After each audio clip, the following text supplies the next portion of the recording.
Islam, Islam, Islam, Islam. Peace and Hotep. Apologies for the late start. You already know.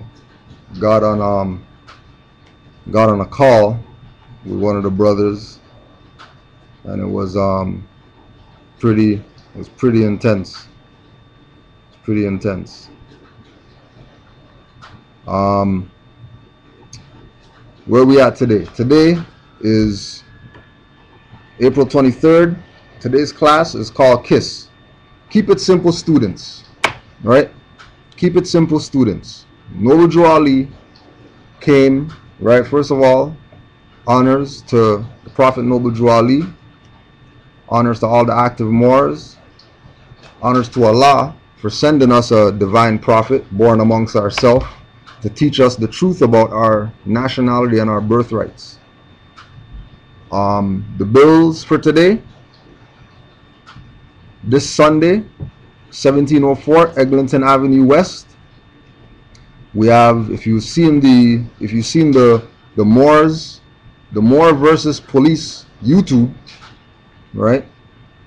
We're going to be doing a Skype presentation with Brother Fonteas L, right?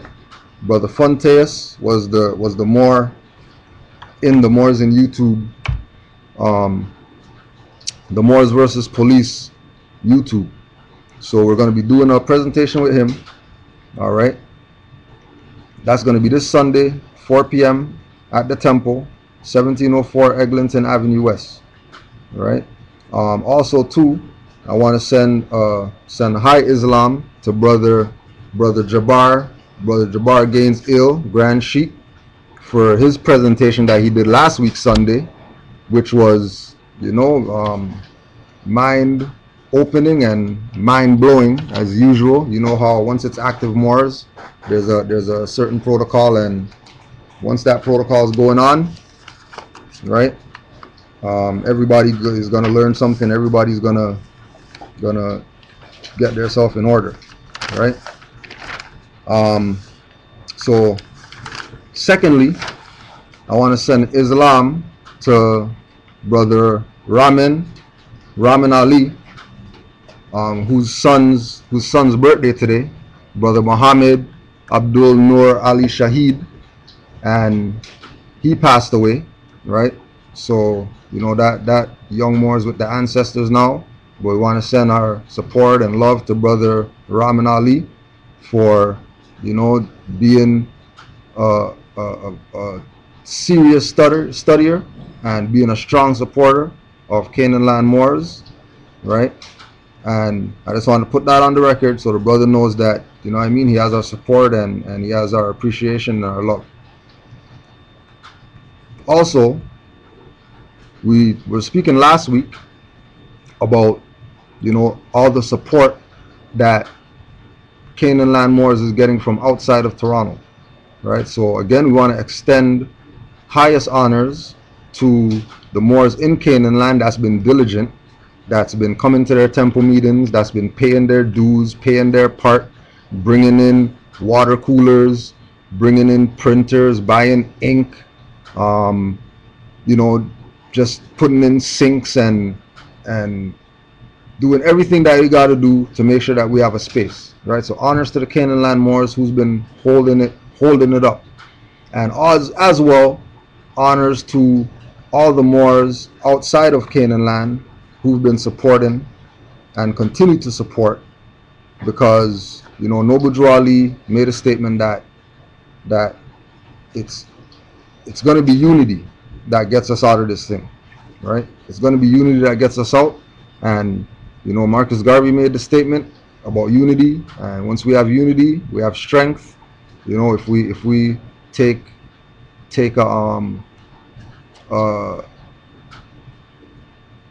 if we take some advice from the colonizers, when they exercise as the fasci. They exercise as the bundle of sticks tied together. Why? Because the bundle of sticks tied together is unity. You can break one twig, but you're going to have a hard time breaking a bundle of sticks, right? Because unity is strength.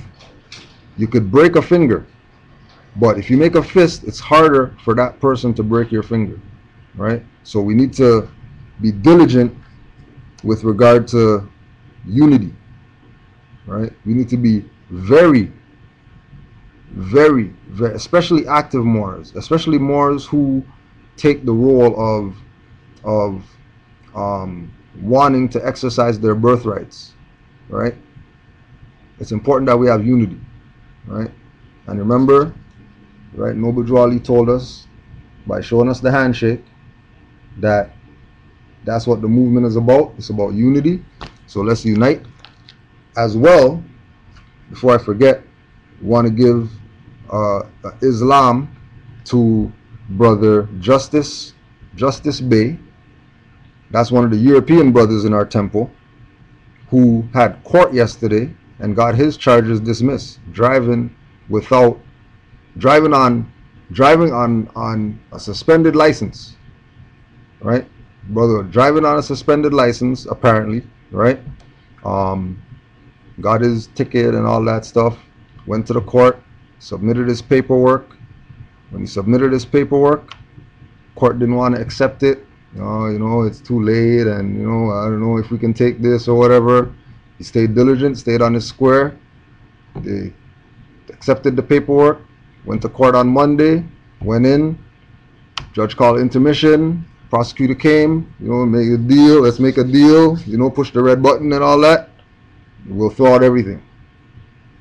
Threw out all his charges. Right? So just so people know, Canaanland Moors are active, right?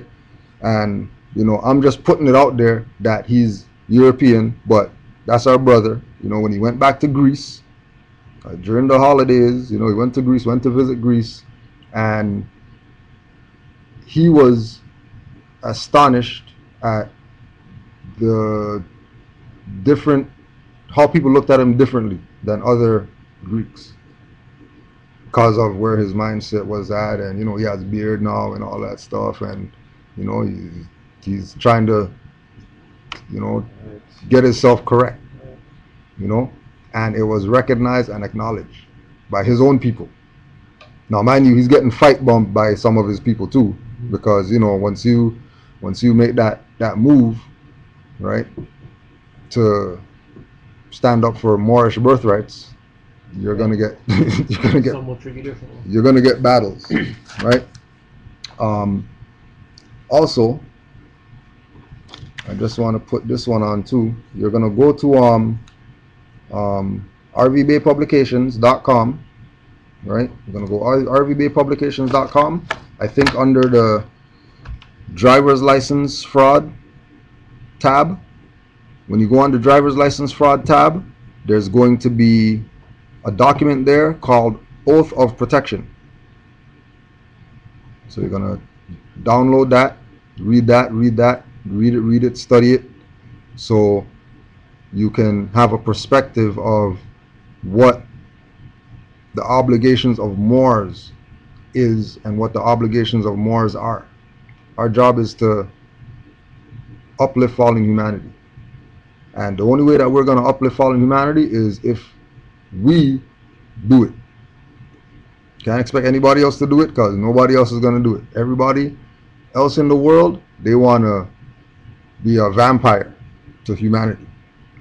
They want humanity to bow to their every call and not stand up, right? So just putting that out there. So today's newspaper, front page news, every single newspaper is train terror plot foiled, right? So this Tuesday's paper, every paper, front page today, train terror plot to blow up trains in Canaanland, right? On top of that, we have, terrorism, a real threat, right? And then a lot of them also are talking about this Boston bomber got shot in his throat or whatever. So they've had this big article about, throat trauma. And, just talking about the throat and, the power of the throat and the view of the throat and the parts that belong to the throat, and you know, captured Boston bombing suspect is in hospital unable to speak due to severe neck injuries. His wounds are described as serious and he is on a ventilator. Few emergencies pose a great challenge as neck trauma because the spinal cord and the jugular vein and the carotid artery and the trachea and the esophagus and the vocal cords and the glottis and the thyroid cartilage and all this stuff, right? Saying all that to say that right now, right, and again, today's class is keep it simple. Keep it simple, students. You're not going in anything way out there. You're not going to go in any metaphysics, tantric sex and all that stuff. Slow down, because order of the day is nationality. If you don't have a nationality, all that tantric whatever that you're doing, metaphysics and all that, doesn't mean anything. It's not going to have no power, right? So right now, the world right now is being held up by fear right now. It's fear time right now, right? Right now is fear time, because all the superpowers of the world realize that they're not so super anymore, and people are willing to stand up to them. So they have to put things in place in order to get the people to, think twice before, something, right? So I just found some quotes on fear that I just wanted to run through, just so we can have a clear perspective of how we're supposed to look at fear, especially when they try to push it on us to get us to, yield, right? So Ambrose Bierce in The Moonlit Road says, fear has no brains, it is an idiot, right? Ernest Gann, Fate is the Hunter. Fear breeds upon itself because it is a hermaphrodite capable of endless reproduction. Fear is a contagious disease, spreading from its first victim to others in the vicinity until it is powerful enough to take charge of a group, in which event it becomes panic. So once we get fear, and fear starts being implemented on a regular basis, eventually it's going to get to panic, right? Fear is the afterbirth of reason and calculation. Fear is the afterbirth of reason and calculation, right? It takes time to recuperate from fear. So when they do these things, when they do all these things, right? This is in the paper today, but for some people, this is going to last 3-4 weeks. They're riding the train every day, every morning. First thing on their mind, oh my gosh, I wonder if somebody's going to blow up this train today or whatever, right? Fear, it takes time to recuperate from fear. So the objective is eliminate it altogether, because fear has no brains. It's an idiot. Jan Fraser, When Fear Falls Away. I used to think the reason I'd like to stop letting fear run my life was that it felt so bad to be afraid, and also that it was pointless, possibly wasted, if the feared thing never did materialize. But now that fear has packed its miserable bags and is running out of the door, making slamming noises to call attention to itself, I beg to see how much room fear has occupied. Right? So them pushing fear is because fear is actually trying to get the hell out of here too, because fear's scared of what's going to go down, right? Fear doesn't want to have nothing to do when all these Moors wake up and start talking about nationality and birthrights, and that's all that we deal with, nationality and birthrights every day, all day. Fear's going to have a problem with that, and fear might even be our best friend. Right? Because now we'll be able to use the fear opposed to be victim to it, right? Daniel Gardner, The Science of Fear. Okay, so fear is a science. Fear is not an emotion. Using calculation. Fear is a science. And some people understand that it's a science. Fear sells. Fear makes money. The countless companies and consultants in the business of protecting the fear from whatever they may fear know it only too well. The more fear, the better the sales. So if we put that in context with the train thing, even though they're pushing fear, bet you VI sales, usage of the train is going to go up. Because people are going to not use VI Rail, they're going to use TTC now. They're going to take the long way. Right? Instead of using VI Rail, which is, $8 a head or whatever, they're going to do the $3 a head and just leave an hour early. Right? And TTC's complaining that, we don't have any money, we need more money or whatever. So all these things, everybody's playing together in this game. Right? And this is going on all over the planet. Right? Right now with Boston right now, being on lockdown and all that, people looking out their windows seeing soldiers walking around. That's going to do something to people's psyche. They know that. That's why they do that. But that's why we have a prophet that came. Because like Brother Jabbar was saying, Noble Drew Ali said, more is we got to be fearless. Fearless. That tells you what's coming, right? Lets you know. Right? Michael Crichton, State of Fear. Social control is best managed through fear.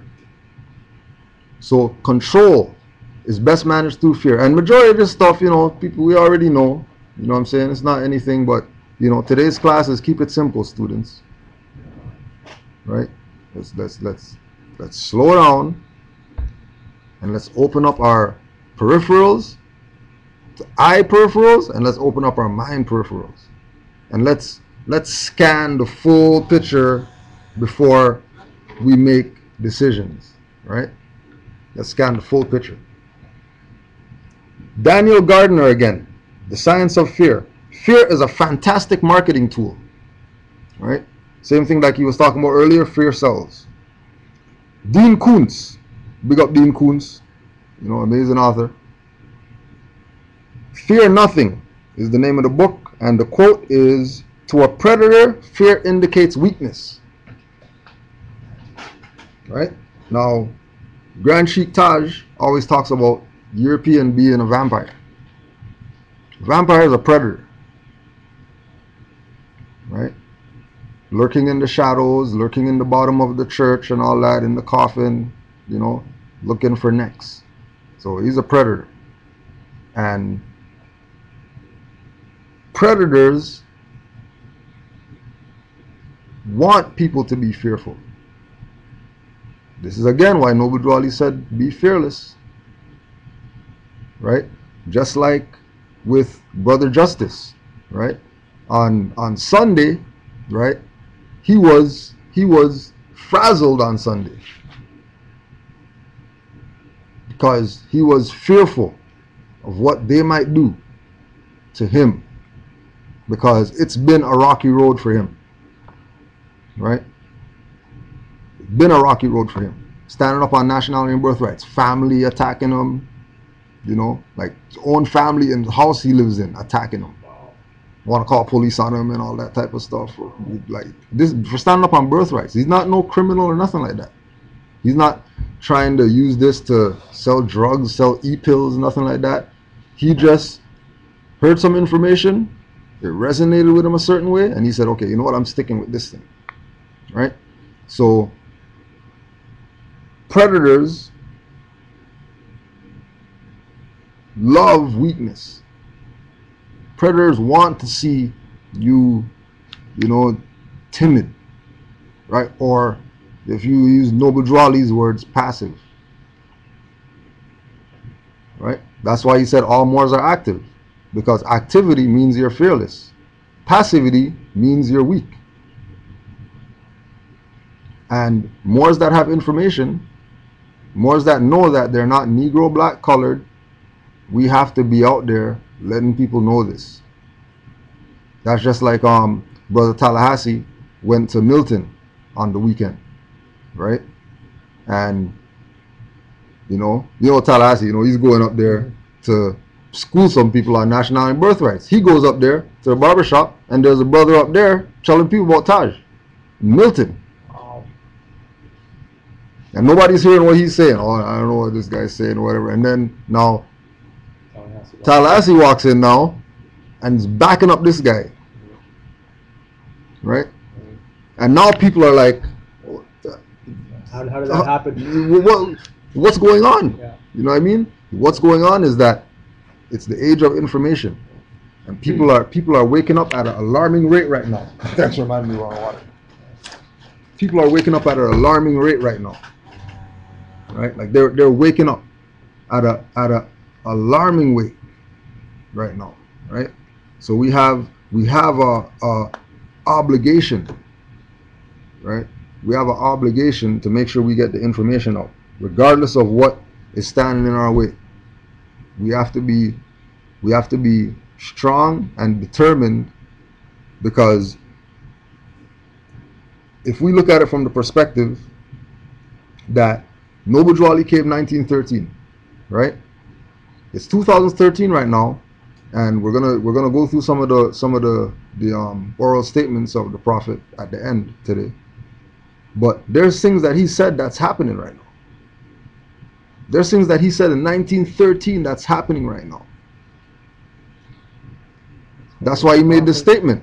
If you don't believe that I'm a prophet, just watch my prophecies and see what happens. Right? Many people saw stuff happen. They saw stock market crash and all that during that time. And they still said, forget that guy, he's just a funny guy with a hat. We're not even going to follow that guy. Right? Blew him off like he was nothing. Right?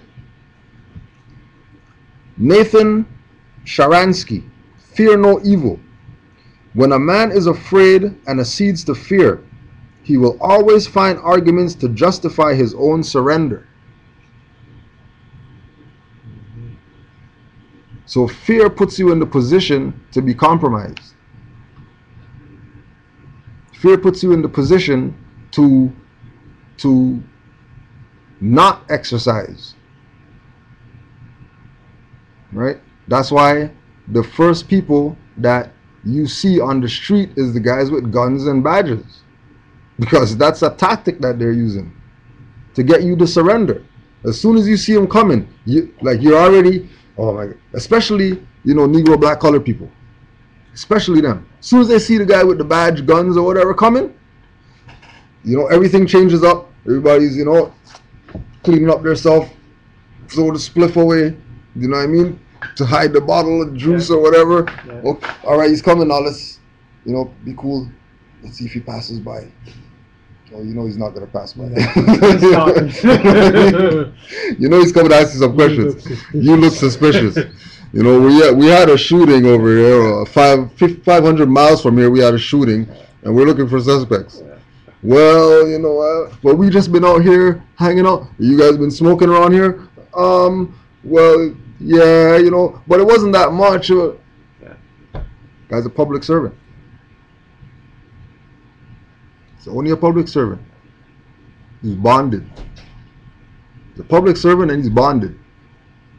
That's why he has a weapon. Right? It doesn't mean anything other than he's a public servant. Yeah. He applied for a job just like the butcher applied for a job, and he gets a hatchet to go cut up the meat or whatever. What you say, fam? What's good? Good to see you, yo. Right? So, when a man is afraid and accedes to fear, he will always find arguments to justify his own surrender. Elsie Clues Parsons, fear and conventionality. Fear of change is a part of the state of fear. Fear of change is a part of the state of fear man has never lived in, but out of which he has begun to escape. Civilization might be defined indeed as the steps in his escape. Right? Janita Lowe, fear. It was happening all over again. That sickly, helpless feeling that spread with its icy fingers, slowly eating up all faith and hope. Alison Brennan, fear no evil. Fear was there too, cold and hot at the same time, making everything in the plain room sharper, with fewer shadows. And lastly, Ivy Nadestat. Fear of the unknown translates to fear of losing control. In order to feel safe, we feel we must control every variable, human, environmental, technical. And yet, as life, this just isn't realistic. Controlling everything that's around the corner simply isn't possible. Right? And then that's why the Rothschilds and those people say, own nothing. Control everything. Own nothing. Megalomaniacs. Yeah, Straight control. Own nothing. Because once you own, more than likely somebody's coming to take that away from you. Yeah. Right? So instead of doing that, let's just sit back and control things. Right? That's why the ancestors were so powerful. They didn't own the land. They controlled the land. They didn't own Mother Nature. They controlled it. They manipulated Mother Nature. They used the ancestors. They didn't own the ancestors because they have a vase with the ashes. Yeah. Right? So, based on fear, or based on us relieving ourselves of the fear, we realize that the whole thing is a pack of lies. And you can go to home.highway, hiwaay.net. home.highway.net. And then you could put /gross errors. GROSSERRORS. So what we're going to do right now is we're going to relieve some people of fear that they have.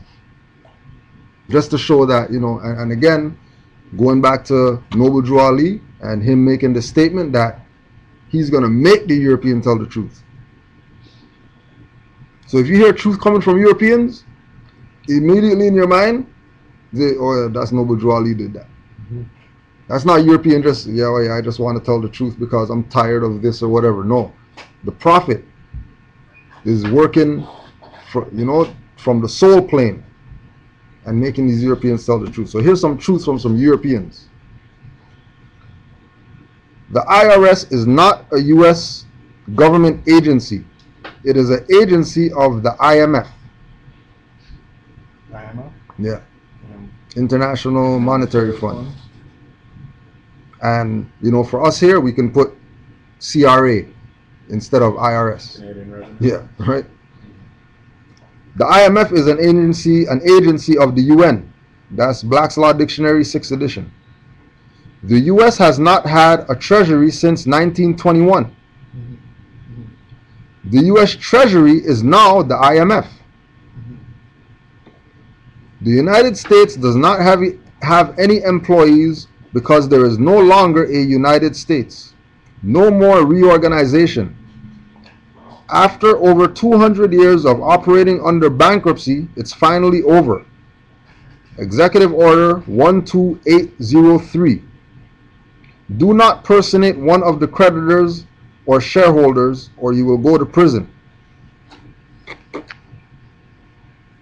The FCC, CIA, FBI, NASA, and all other alphabet gangs were never part of the United States government, even though the quote-unquote U.S. government held shares of stock in the various agencies.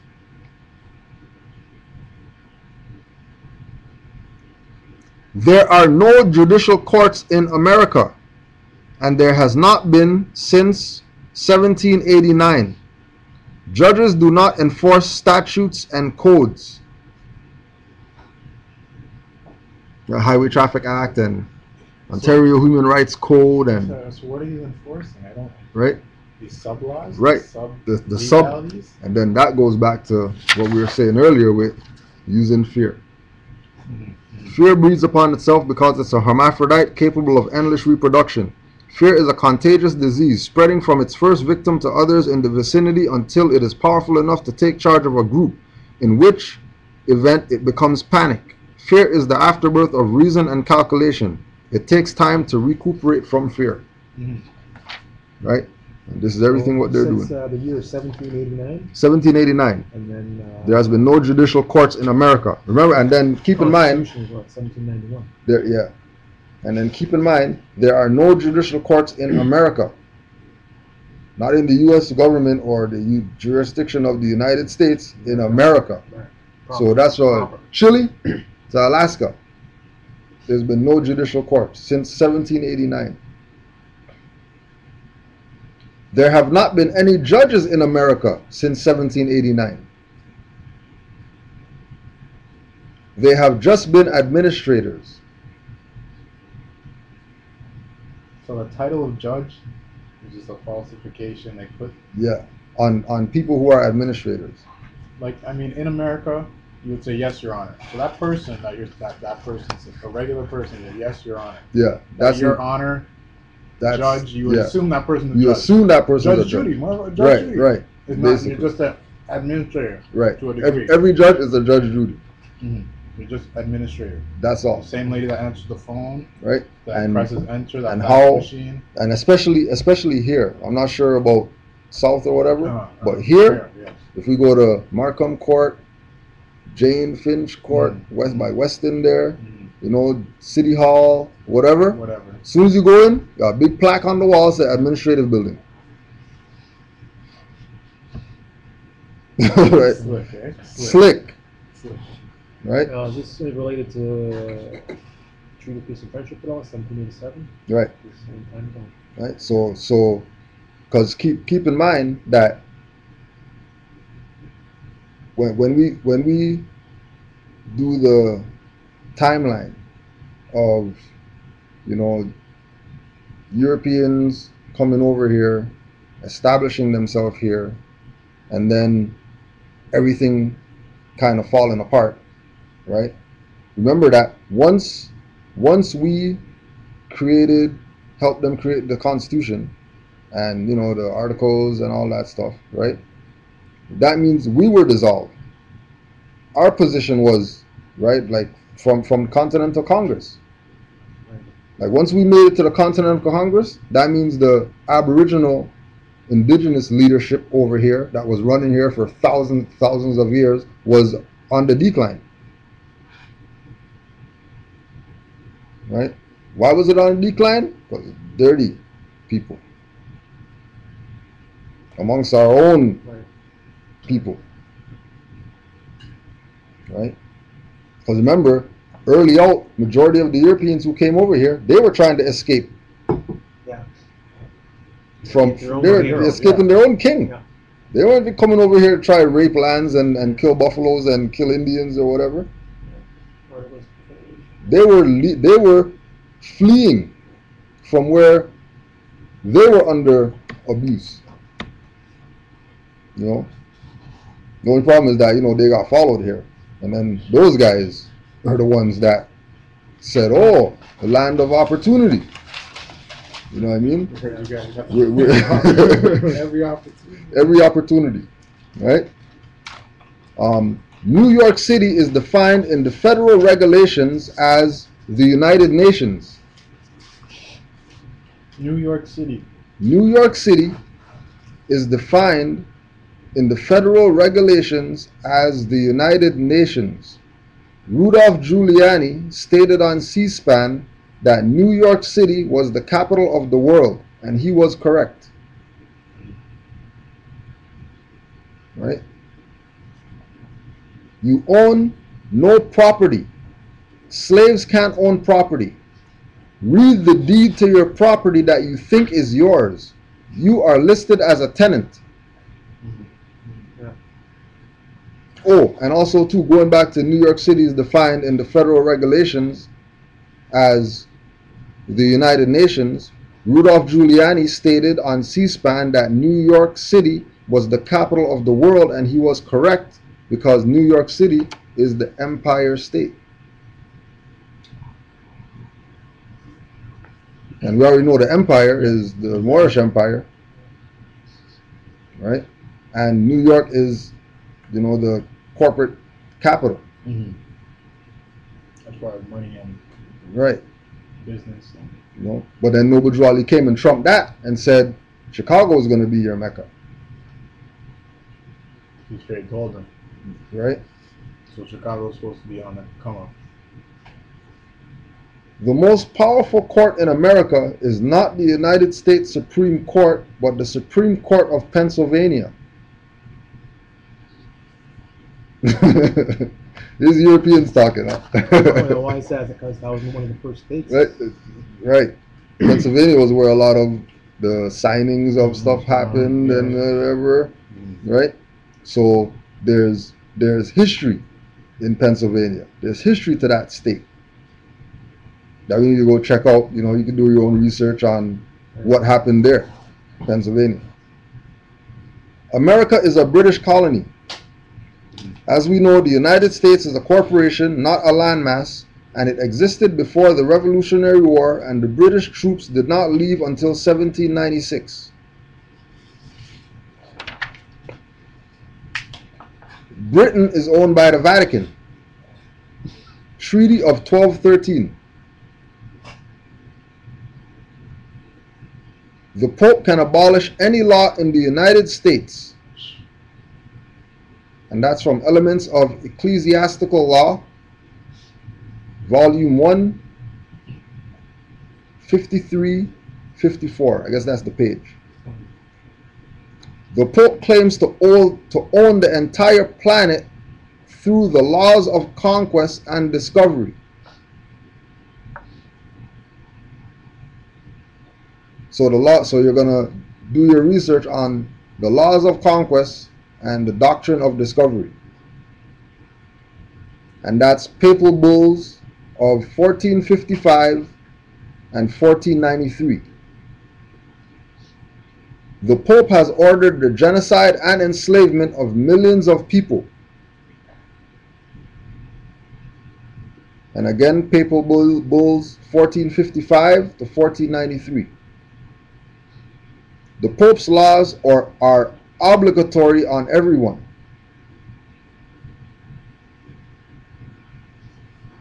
We are slaves and own absolutely nothing, not even what we think are our children. The United States government was not founded upon Christianity.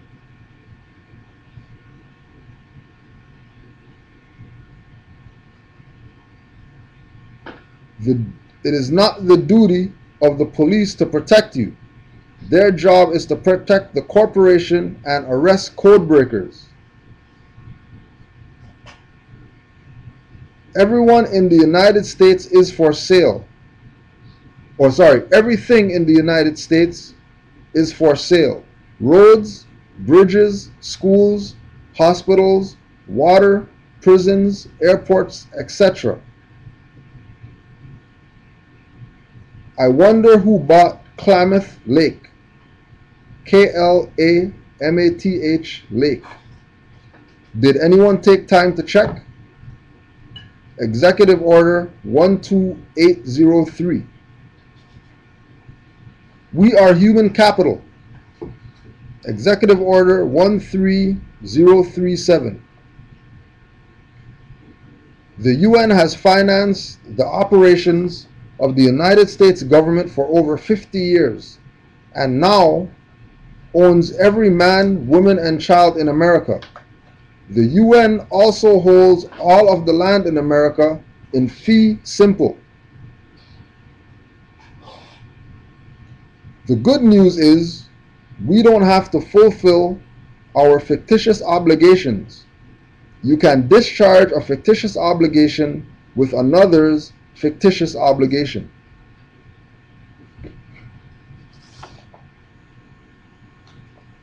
The United States did not declare independence from Great Britain or King George.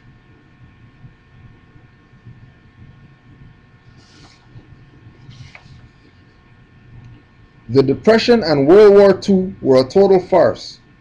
The United States and the various other companies were making loans to others all over the world during the Depression.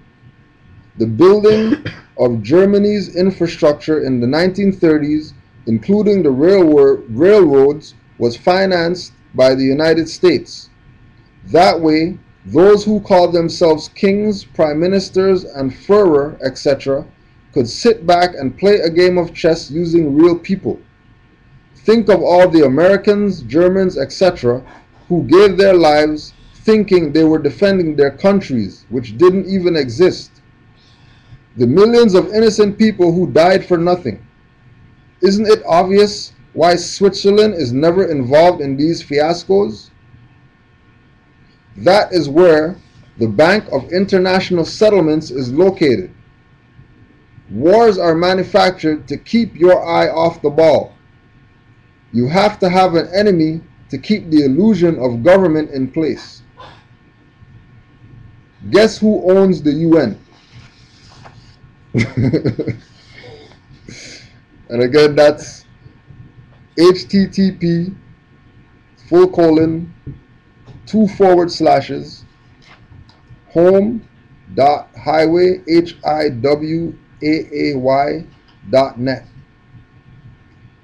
home.highway/gross errors. These are euros, Sam. It's euros. And there's way more than that. Like I just cut out. Yeah. Because they go hard. They go hard. Right? Okay. So again, keep it simple.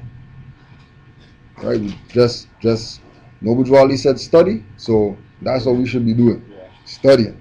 Because the amount of information out there right now at the fingertips and all that, there's no need for us to be going through what we're going through. Yeah. You know what I mean?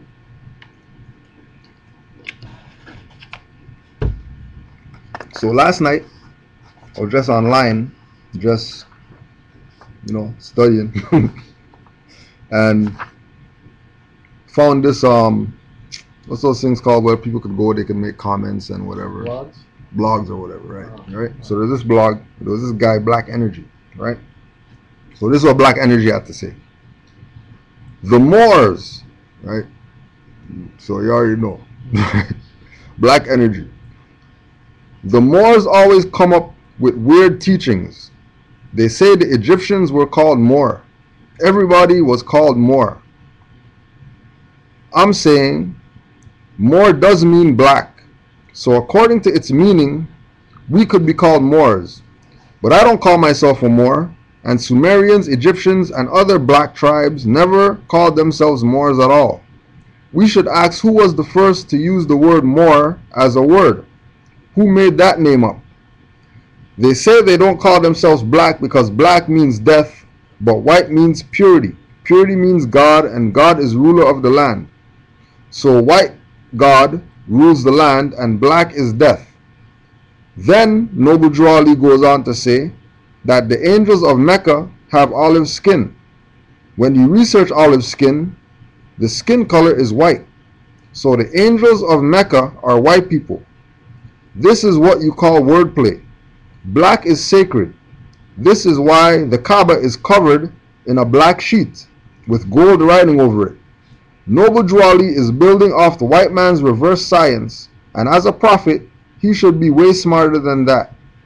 This is why I believe he had an agenda. The star on the Moorish flag is usually seen in the occult, also on the Baphomet goat head. I'm sure Drew knew this already, so why did he do it? He had his own agenda. It helped blacks, but the teachings are diluted. The Bible helps black, but it is also diluted. I don't agree with Drew when he said white is purity and black is death, and all the negative things he said about black.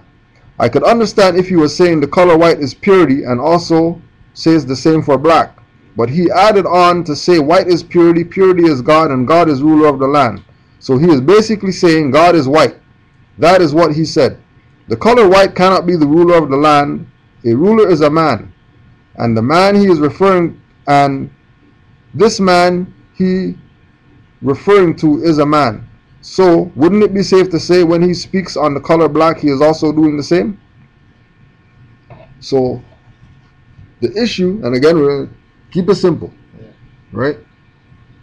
Noble Drawley made the statement in the questionnaire, right? He made the statement, this whole black issue that people can't get over. Why are you guys saying that type of stuff, right? Why do you hate your people, right? You know, when it's not a hate for our people, it's understanding that when Noble Drawley spoke, right? Noble Drawley said that everything that he says is spirit. So more is better heed to what he's saying, right? Those are inside lessons that outside people aren't going to get if you're not a member. If you're just, you know, going online to research Noble Drawley, you're going to be way over there thinking that you know something about the Prophet, right? So Noble Drawley also said that Islam, right, our religion is Islamism. Okay. And he made it clear that the organization of the Moorish movement is civic in nature, which means that it's directly related to law. So if we're not looking at what Noble Drawley said from a law perspective, we're going to be lost. Like he himself said that it's a civic organization and it was founded as that, right? So law plays a part in this, like period. Yeah, period. Right? So question 87, what is meant by the word black? Answer, black according to science means death. Right? How does black according to science mean death? We have to go to law terms to figure that out, right? Because it's not just a mere statement that he's making. Yeah, that doesn't answer the right. You know, like just saying, well, you know, black according to science means death, right? You can't just stop there, no, right? You have to go further. So we go to the definition of jurisprudence, right? And we've done this before or whatever, we're just going over again, right? So jurisprudence is the philosophy, right? The philosophy or science that treats positive law. That's the definition of jurisprudence. Science that treats positive law. That treats positive law. Right. So jurisprudence is the philosophy. Philosophy is investigation of nature, causes or principles of reality, knowledge or values based on logical reasoning rather than empirical methods, the discipline comprising logic, ethics, aesthetics, metaphysics, and epistemology, love and pursuit of wisdom by intellectual means, and moral self-discipline. Right? So the philosophy is all that stuff. Yeah. And science. So it's all that stuff, and then it goes deeper, right?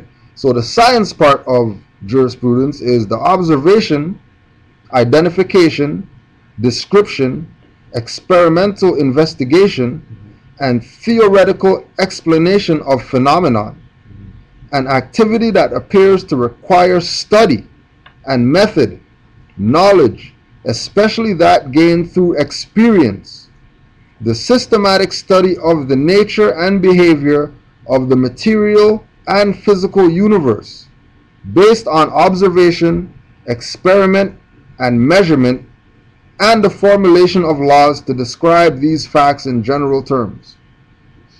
So jurisprudence is the philosophy and or science that treats positive law, right? Noble Drawley said that black according to science means death.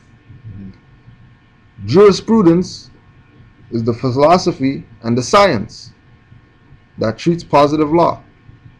So ultimately, the definition of jurisprudence is that jurisprudence is law. All right. So when we go to law now, law has a term called civiliter mortuus. Right? This Right? name's funny. Say the name again. Civiliter mortuus. Mortuus. Right. So Latin. Civiliter mortuus means civilly dead. One who is considered as if they were naturally dead, so far as his rights are concerned, dead in the view of the law. The condition of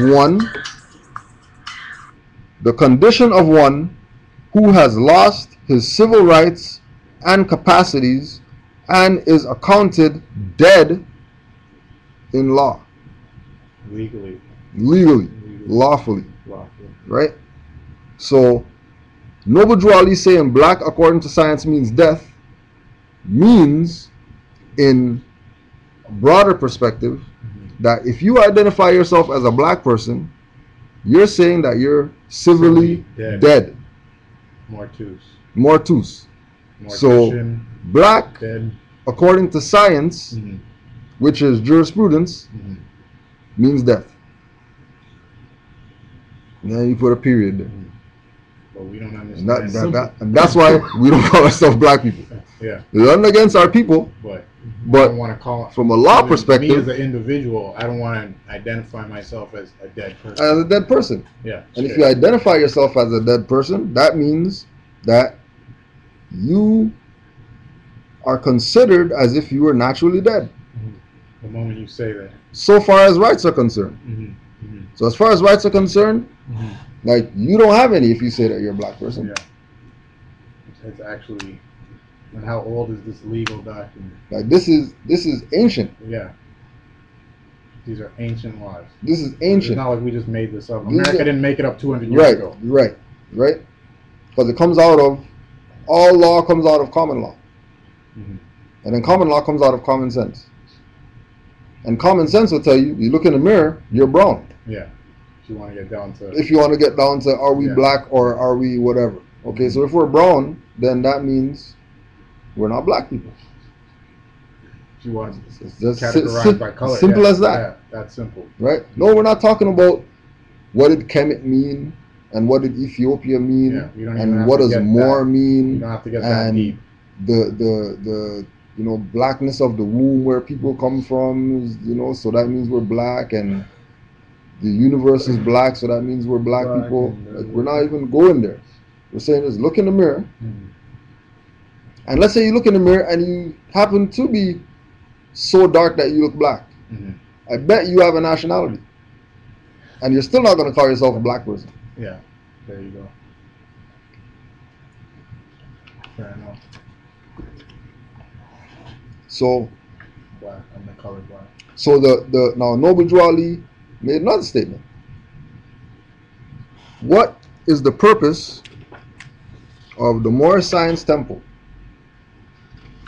The purpose of the Moorish Science Temple is for uplifting fallen humanity. How did the Prophet begin to uplift Moorish Americans? By teaching them to be themselves. So that means before the Prophet, we weren't being ourselves. Or we were being black. The Negro, colored, whatever, all the things that he said that we're not. Yeah. Right? In law, teaching us to be ourselves means being in full life. It's a law term. In full life. In full life is a term that's in a law dictionary. Right? Just like civiliter mortuus in a law dictionary. Just like that. Right? So in full life means continuing in both physical and civil existence. Physical and civil existence. That is neither actually dead or civiliter mortuus. right? Mhm. So when we take the position to say that we're Moors, we're saying from a law perspective that we're in full life, Mhm. meaning that we're continuing in both physical and civil existence, Mhm. and we are neither actually dead Yeah. or civil liter mortus. Mhm. And if we're not civil liter mortus, that means that we're not dead in the view of a law. That means that the condition of one who has lost their civil rights and capacities has been lifted, right? Mhm. Because we're in full life. And life and mortus are Yeah. 180 to each other, Yeah. Opposite. right? Complete Yeah. opposites. Yeah. So we're going from the dead position Mhm. To the into I'm alive position. I'm alive position, Mhm. right? Just by following what Noble Drew Ali said, if you don't do anything else, Mhm. declare your nationality. Mhm. Yeah. Like if you don't do anything else, Yeah. you don't even have to have a fez. You don't need a banner. You don't have need to rep the flag. You don't have to. If you don't do anything, just one thing. attach L Bay on your name. When these guys come knocking on the door, let me see your ID. Like that's all. It's oh no, sorry, I don't have ID, man. You know, I live in my body.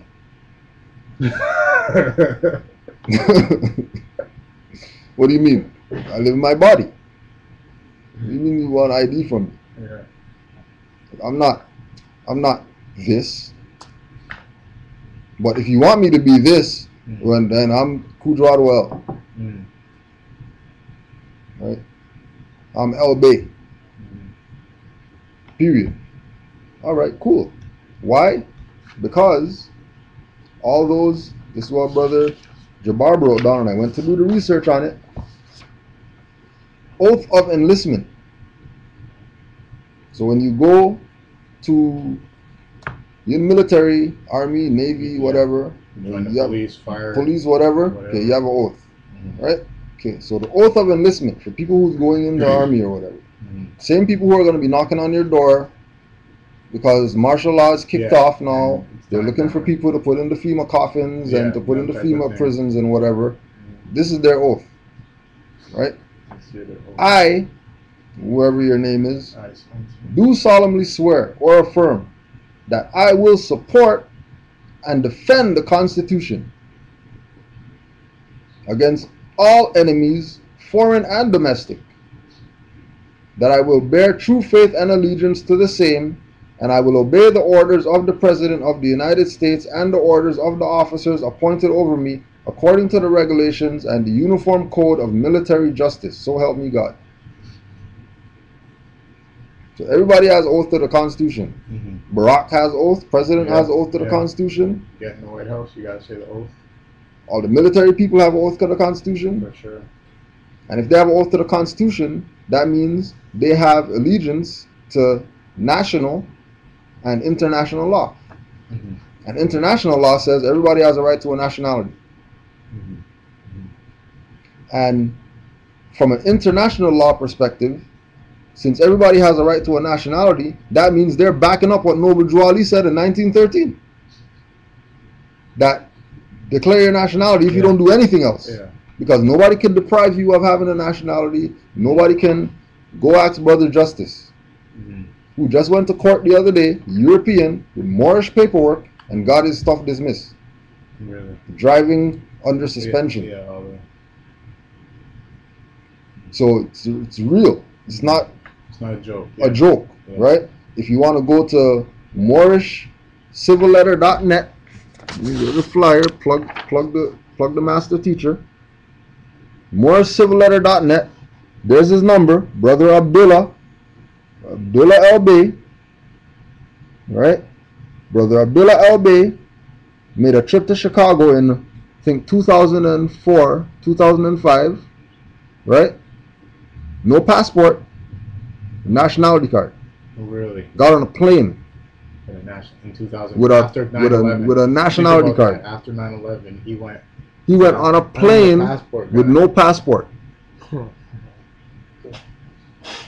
Went on a plane. Very interesting. Very interesting. For all those people who say, what's nationality going to do? Why am I going to pertain my nationality? Well, you got on a plane. There's his number right there. Make sure you write it down. Give him a call. Places, apparently. Tell him Brother Cujo sent you from Canaanland. And when you just tell him that I said Islam when you talk to him. And that we're plugging his site and his book that's coming out. Don't forget the book, Moors and Masonry. Right? It's coming out, I think, in June. And this is just the first installment of the book, because this book is going to be extensive. And make sure you go on the site, moorishcivilletter.net. And also, don't forget, for more information to etymology and reading, semantics, grammar, history, civics, astronomy, and health, check out Abdullah Bey's website at moorishcivilletter.net. Make sure, leave it up there. I know people can write slow.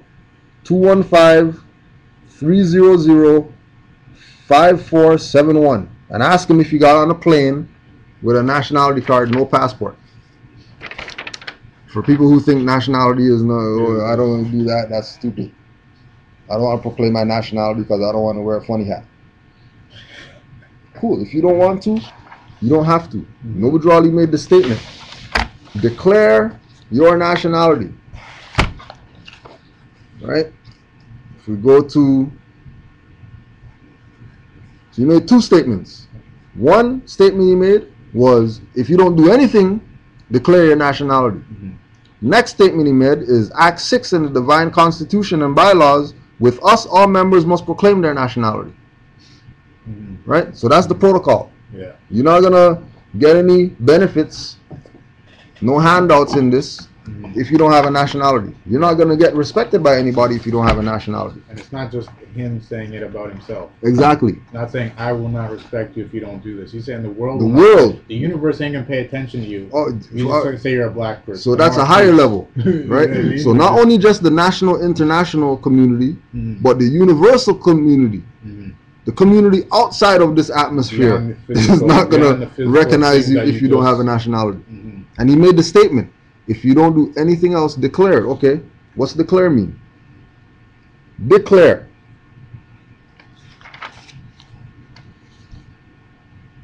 Declare, declaring. Old French, declarer. Latin, declarer. Verb transitive. To make clear or plain. To make known, especially in explicit or formal terms. To proclaim. To announce officially. To state emphatically. To affirm. To manifest or reveal as, and it's crazy the example that they use in this, his membership in the Masons declares his sympathies. To make a full statement of dutiable goods, taxable income, or wealth in the game of bridge, to make a bid, in other games to announce, to make a declaration, to proclaim oneself, openly or formally made known, avowed, declared, one who declares. Doesn't say nothing in there about fill out paperwork, go file it at the court. You just gotta say. It doesn't say nothing there about you need a card in your pocket or whatever. No. Right? No. Keep it simple. Right? Okay, so he said proclaim too. Let's proclaim. Okay. Proclaim. To make known by public announcement. To announce officially. To outlaw by public denunciation. To promulgate. Proclamation. The act of proclaiming. An official public announcement or declaration, that which is announced or proclaimed. Right? And this is why when you come to the temple, right? You go to temple meeting, then after the temple meeting, Grand Sheik is the last speaker during the temple meeting, and the Grand Sheik puts it out there. Anybody want to proclaim your nationality? Come to the front right now. Go up to the front. All right, go see the secretary. You go to the secretary, declare your name for the record. My name is Kudrado L. Well, spell that. Bam, bam, bam. Here's a nationality card. Next person. You want to proclaim your nationality? Yes, I do. Declare that for the record. Oh, my name is Kobana LB. Oh, spell that for me. Bam, bam, bam. Date. Here's a nationality card.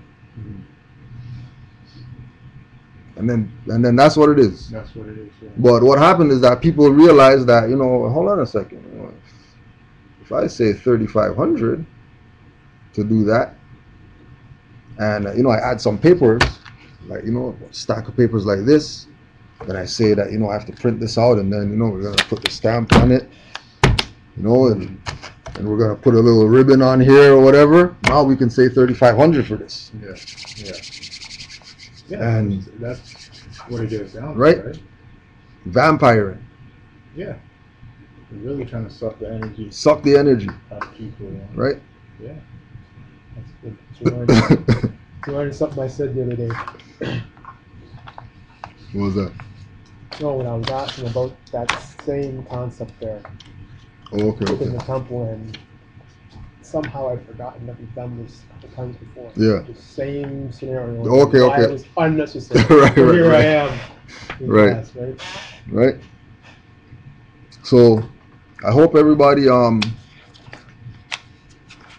realizes that black energy and all those black guys, when we say black according to science means death, now you could explain it why black according to science means death. Because people will not question just, you and say, yeah, we're not just making statement because we don't like our people. Yeah. We're like making a said, statement because it has to be made. This law is older. Right. It's not just something that the country made up 100 years ago when it formed. It's not something even in the last 1,000 years. This is right, ancient, right? So now so next guy now. This guy comes up. This was like the next guy on the block. right under. Right? Slide. So first guy was black energy. Right? Now slide comes now. The continent of Mu isn't a fact at all. It's like saying Atlantis existed, even though we can all speculate. An astral projection doesn't exist. I don't have a religious debate in this though, so I can't really speak on religious terms. But I am agnostic, and I believe in scientific method, evolution, and DNA. Lemuria doesn't exist, and never has. But More Science Temple is pushing that. So you see that this is everybody's against one Noble Jua Libra, right? Yeah. Oh yeah, and thanks for the reminder, Brother Tallahassee. If anybody is talking that they're Negro black colored, and they're not talking about their Moors, they're agents.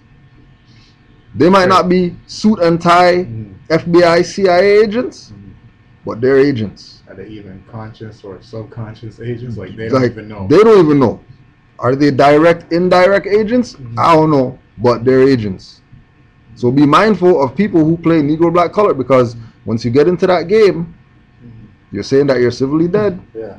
And if you're civilly dead, then they can handcuff you and put you in the back of the car, billy club you, and do all that stuff that they like to do to dead people. Yeah. And then after they do that, they're gonna get off with pay, and the SIU is gonna come in after, right? And they're still gonna get off with pay. Yeah. They're gonna do their little investigation. Right. For sure. For sure. To make you think that you got some rights. Yeah. Someone's looking at We're looking after you. You know what I mean? Black guys, we're looking after you. But it's all a ploy. Right? Agents. So we're going to go to Master Teacher James Churchward with regard to, does Lemuria exist? Lemuria? Yeah. Does the land of Mu exist? Mu, as a lost Pacific Ocean continent, was later popularized by James Churchward, 1851 to 1936, in a series of books beginning with 1. Lost Continent of Mu, the Motherland of Man. That's 1926. Then we do the time reference, Noble Drew Ali 1913 to 1928. So you can see that this is where Noble Drew Ali had backup to the claim that why MSTA pushes Lemuria and Atlantis and all that, right? The Lost Continent of Mu, 1931. Other popular books in the series: The Children of Mu, 1931, and The Sacred Symbols of Mu, 1933. Churchward claimed that more than 50 years ago, while he was a soldier in India, he befriended a high-ranking temple priest who showed him a set of ancient sunburnt clay tablets, supposedly in a long-lost Naga Maya language, which only 2 other people in India could read. Having mastered the language himself, Churchward found that they originated from the place where man first appeared, Mu. In 1931 edition states that all matter of science in the work are based on translations of 2 sets of ancient tablets, the clay tablets he read in India, and a collection of 2,500 stone tablets that have been uncovered by William Niven in Mexico, Niven. So that's 2 people.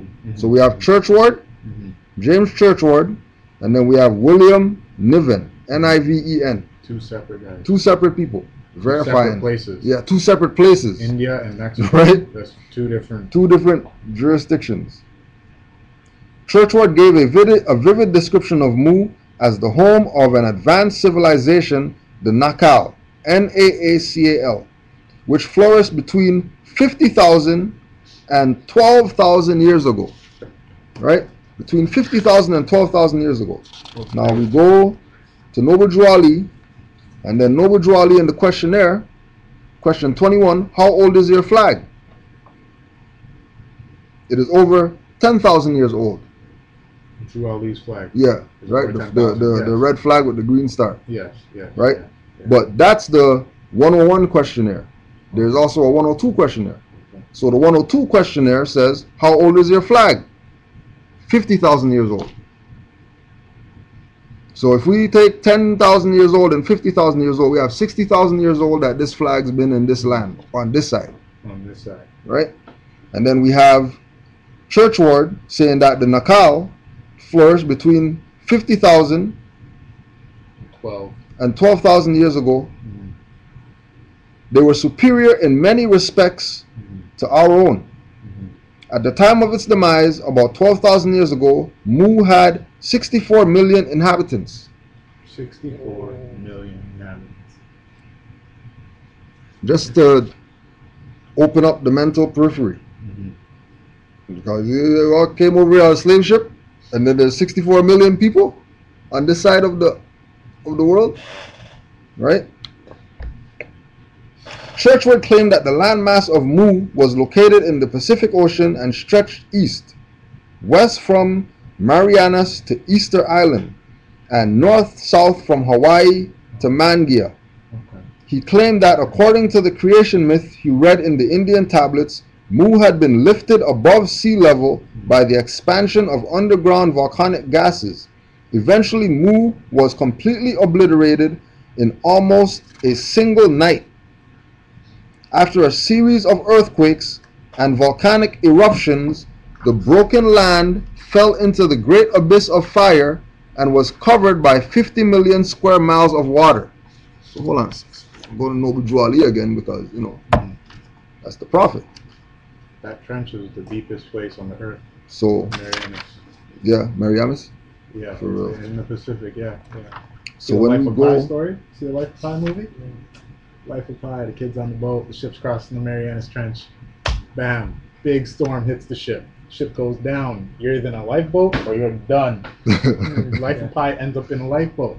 yeah, You know what I mean? It was a serious movie, and the rest of the movie it's him in the boat That's pretty the much. connection there, yeah. Mm-hmm. Right. It was Marianas Trench. It's just odd that they say that that's the deepest place on the earth, like under the ocean, as deep as you could go.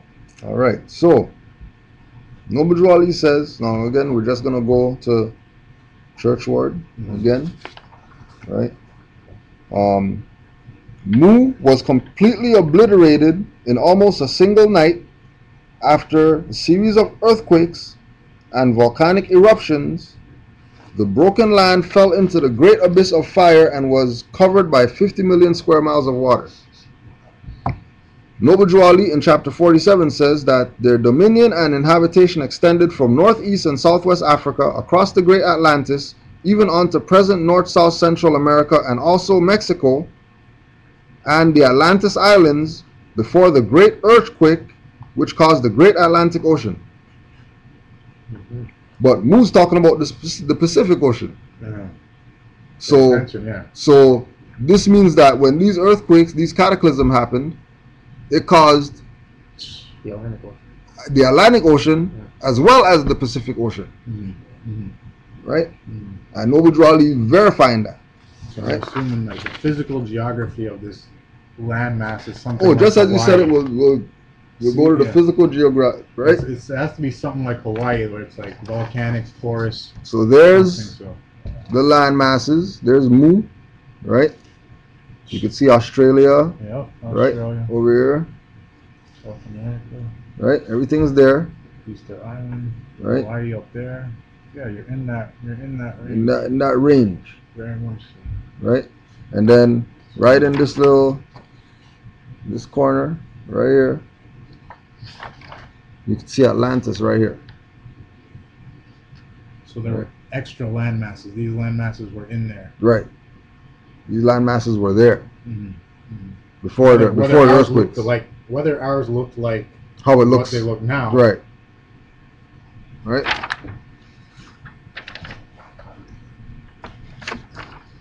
Churchward attributed all megalithic art in Polynesia to the people of Mu.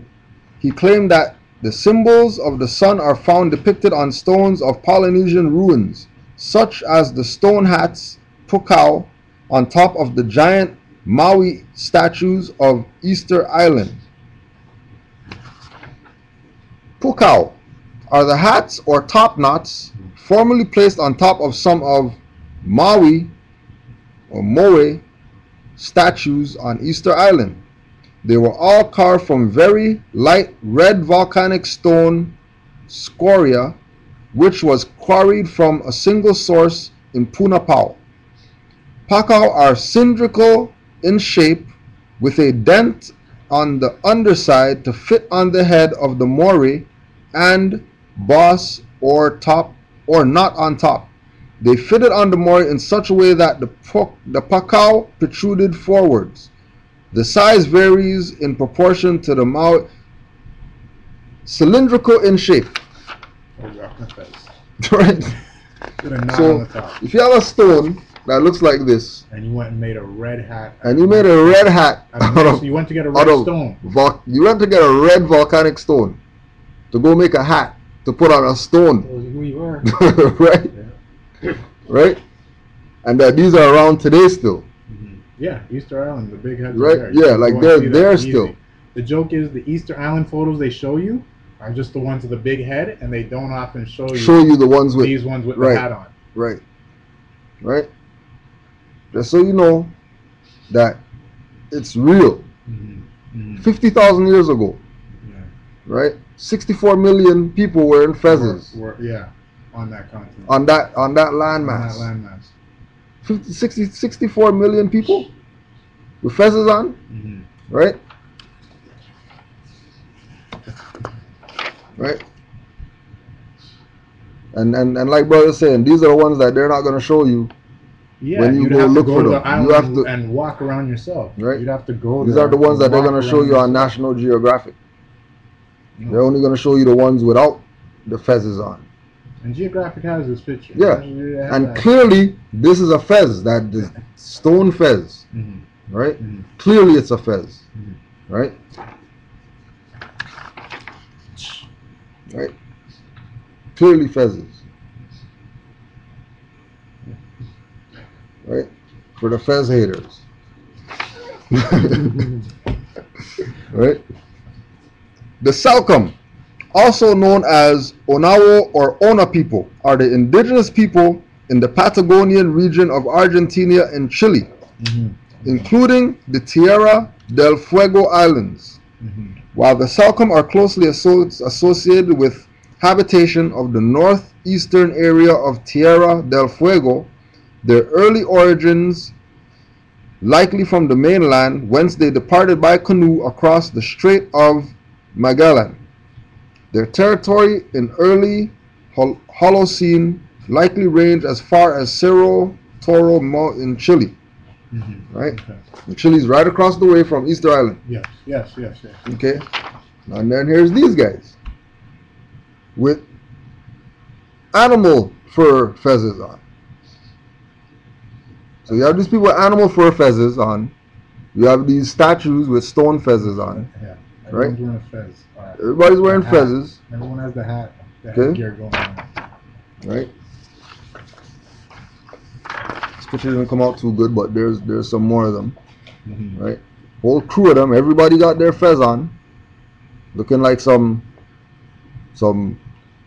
1913 pictures with the Prophet and the Moors, right? You know, animal skin, fur feathers, right? For all these people who Mu didn't exist and all that, right? We talk about Atlantis. So this is the jurisdiction of Atlantis now, right? So we have the continent right here, then we have Atlantis, and then you have the Americas over here, right? From north all the way south, right? Atlantis, right? Now there's somebody that we know very well by the name of, who goes by the name of Thoth, right? And there's a book called Hermes Trismegistus, the Emerald Tablets. Hermes Trismegistus. Megistus? Yeah. Hermes, Hermes, Tris, Tris, Okay. Megistus. Thoth the Atlantean. Thoth the Atlantean is a divine teacher known from the time of ancient Egypt. The history of his life is described in the Emerald Tablets of Thoth the Atlantean, which were discovered by M. Doril in the pyramids of South America. That's right. So more proof that Like, the continent went down, so people got in a boat, made it out, across to the thing. that's right. In the tablets, Thoth tells about Atlantis, an archipelago consisting of two large islands which existed in the Atlantic Ocean a long time ago, also about highly developed civilization of Atlanteans. The most important point about this civilization is that it possessed a true religious philosophical knowledge which allowed many people to advance quickly in their development to the divine level and accomplish thus their personal human evolution. In the Emerald Tablets, peace fam, what's good? In the Emerald Tablets, Thoth the Atlantean explains also the reason for the destruction of Atlantis. Confidential knowledge was imparted to unworthy people, and the latter began using it for evil purposes. They adopted bloody sacrifices, and this resulted in numerous incarnations of hellish beings among people. This led to quick degradation of incarnated people in Atlantis. When the destruction of Atlantis happened, two islands submerged into the ocean, one after another, according to the divine will. Thoth the Atlantean moved to Egypt with a group of other divine Atlanteans. So now we're getting into, you can have a seat, fam. You're good, you're good. So Yeah, he's an about a half hour left. Pops? Yeah. I was here to see Sophie. Yeah, she actually she had left already. She left already. Yeah. So yeah, if you aren't chill or if you have to leave or whatever, just do it. All right. Thanks to this, the higher spiritual knowledge of Atlantis was brought to Egypt and to other countries. Right. So when we talk about this dude from Atlantis, yeah, correct? Yeah, Atlantis, right? right. Not Mew. He's from Atlantis. yeah, Atlantis. Right. In the Egyptian mythology, Thoth is worshipped as a god of wisdom and writing. Thoth just sounds like thought. Right, Once exactly. you hear Thoth, it goes to It goes thought. to thought, right? And he's the god of wisdom and Exactly. Who's really Tahuti? The scribe. Right? Who's really Tahuti? Right? So Tahuti was an Atlantean. Tahuti wasn't, his origin isn't in Kemet, as the Egyptologists would like to tell us. Right? He's actually from the Americas. Right? Because Atlantis is part of the Americas. Yes. Right? You classify it as this side. Yeah. Right? Thoth was worshipped as a god of wisdom and writing, as a patron of sciences, scribes, holy scriptures, as a creator of the calendar. According to Plato, he revealed the Egyptians counting, geometry, astronomy, and writing. Apart from the Emerald Tablet of Thoth, the Atlantean, there is another text by Thoth, the famous Emerald Tablet of Hermes Megistus. Hermes Megistus is the name of Thoth in his next incarnation in Egypt. Hermes is his name and his next reincarnation in Egypt. Right? So when we go to the city of Tiwakandu, capital of the powerful pre-Hispanic empire that dominated a large area in the southern Andes and beyond, reached its apogee between 500 and 900 AD. Its monumental remains testify to the cultural and political significance of this civilization, which is distinct from any other pre-Hispanic empires in the Americas. And then here's them. And then, as usual, everybody has the headwear, right? To let you know, right? It's not just some people that had nothing to do or whatever. Like they go. Got a strong deep. brow line. They go deep, right? Right. So we're gonna go into a little bit of this book right here, found at my house.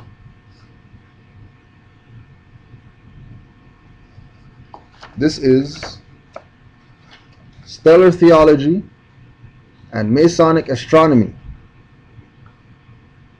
by Robert Hewitt Brown, 32 degree Mason. All right. And we're going to start at page 80.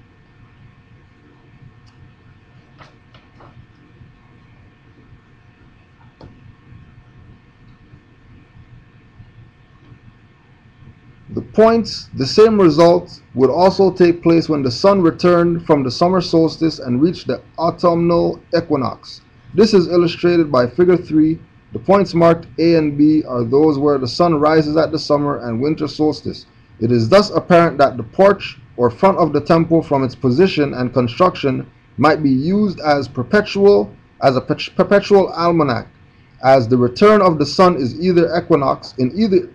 as the return of the sun to either equinox would be indicated by his rising in the direct line with the winged globe sculptured above the principal entrance, and in like manner his arrival at the solstical points was marked by the northeast southwest corners. The current markings of the solstical points in this manner was, however, dependent upon a certain proportion, blah blah blah. Right? So we're just going this just to show the temple gate, the Egyptian pylon or temple gate, surmounted by the winged globe. Right? Okay? And then we go to the Great Gate of the Sun.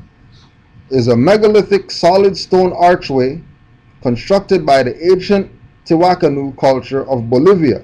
That's the same ones, right, that we just showed. Yeah. The Gate of the Sun is a valuable monument to the history, art, and ancient architecture. Some elements of Tiwanaku iconography spread through Peru and parts of Bolivia. Although there have been various modern interpretations of the mysterious inscriptions found on the object, The engravings that decorate the gate are believed to possess astronomical and or astrological significance and may have served a calendrical purpose. Right? Same thing Like a as calendar, yeah. okay, and then that's what this one looks like, That reminds me of right? Stonehenge, And Stonehenge, just a bunch of pillars and right? crosses. And then at the top they have the sun, the man's head in the sun, right?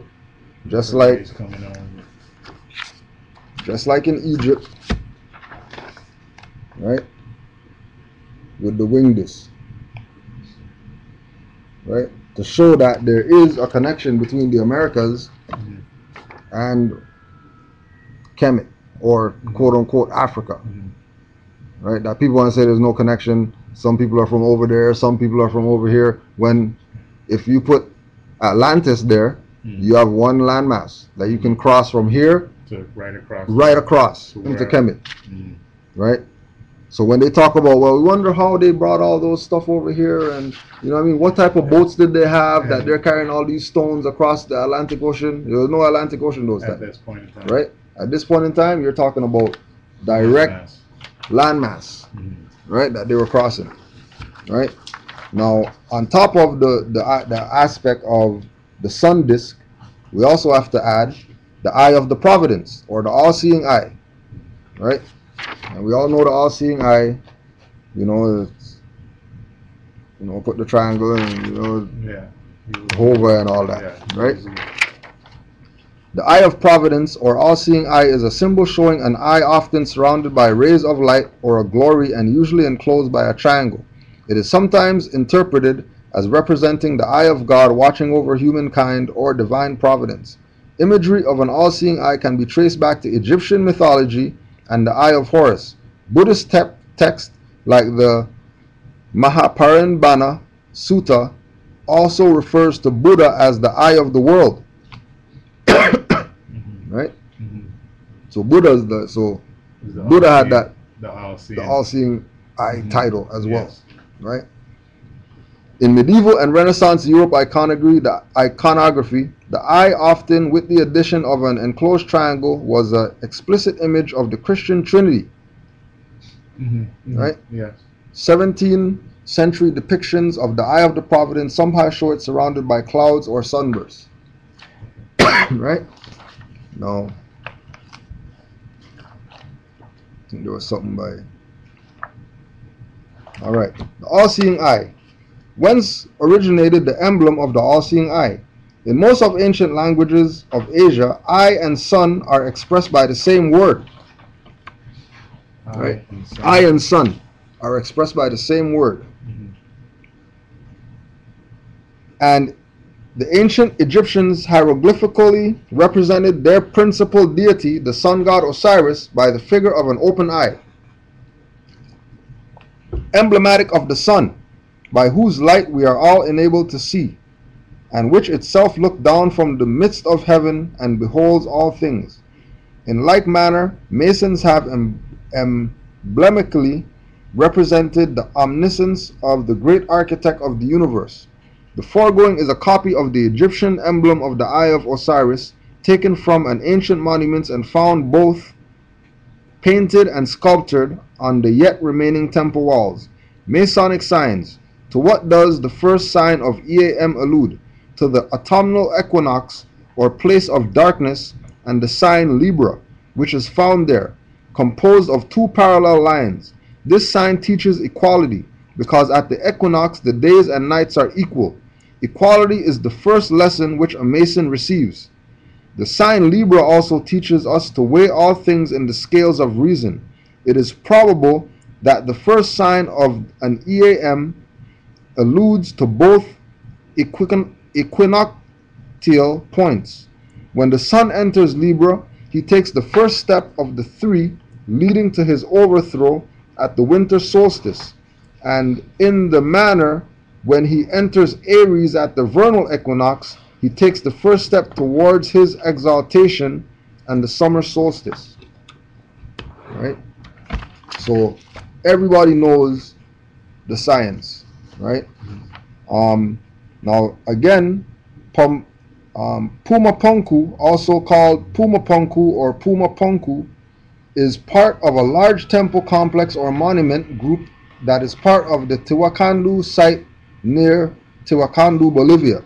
So remember when um, they were saying that the swastika was in Asia, right? The swastika was also in the Americas, in Bolivia, in that same temple with the feathers heads in the wall. Yes. Yes. Right? Years ago, thousands. Like thousands of years ago, before Nazis and all that, these symbols were around. Right? Universal. Universal. And it's not just an Asian thing. Like you can watch there's some K.I.S.S and you have the Shaolin monks have the straight right with the swastika on it. Yep. Right? Okay. Pictures of the Buddha with this. Right. Paul Zalamba. Paul Zalamba was raised in Uganda. Was exposed to art as a young child, watching his mother design and construct baskets, floor mats, and room dividers. He began drawing when he was 9, and by the time he was in high school, he was selling his paintings. Paul graduated with distinction in art and went on to refine his skills in college, learning batik, a wax-resist fabric dyeing technique from Katongole Waswa, one of East Africa's most respected batik masters. And this is one of his prized batik paintings called The Teacher. Right? And again, this is Uganda, East Africa. And we just showed you pictures of feathers in Easter Island or whatever like that. Right? So across the globe. So across the globe. Right? People know. People know. Except these people that's drinking crazy water in North America and the islands. That have this thing so twisted. Don't even know themselves.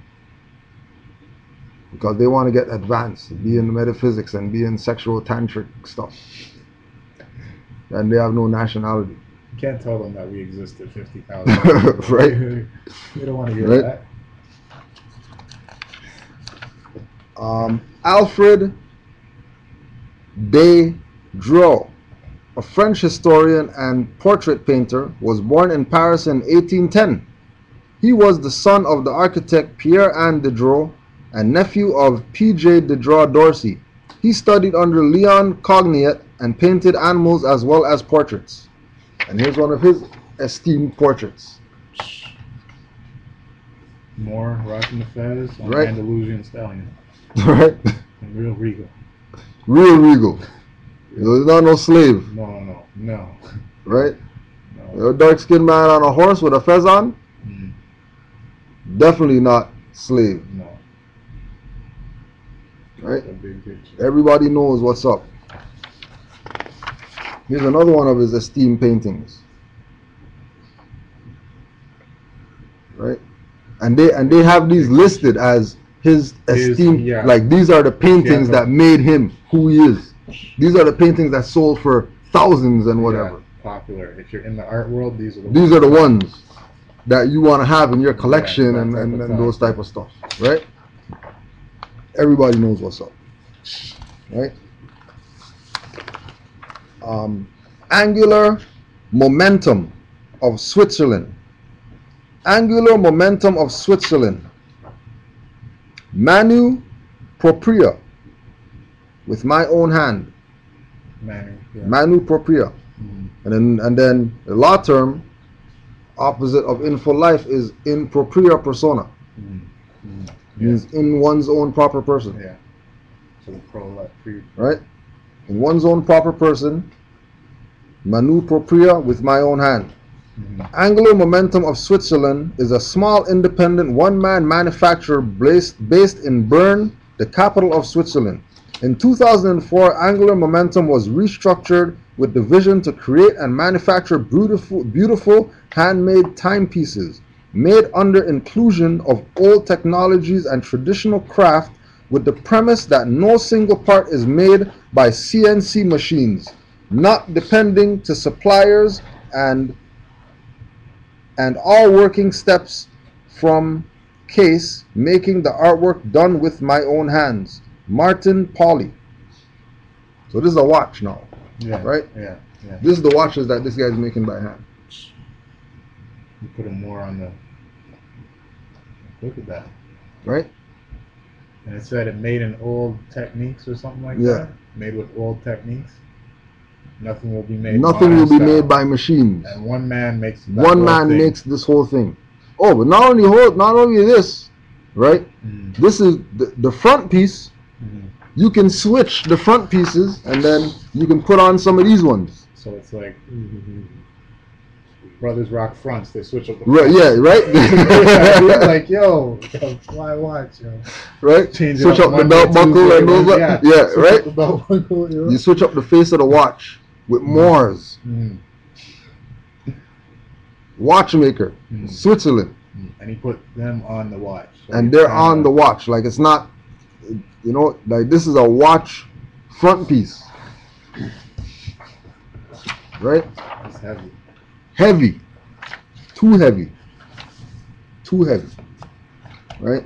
And it's not just about putting a colored person or a black. They have to distinctify.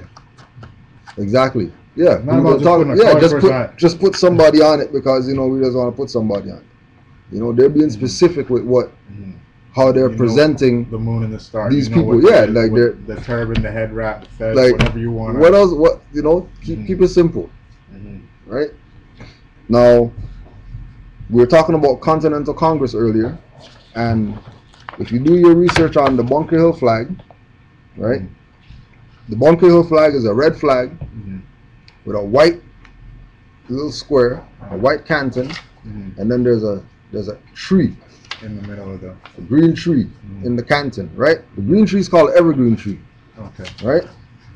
And then once again, right? Stellar theology and Masonic astronomy.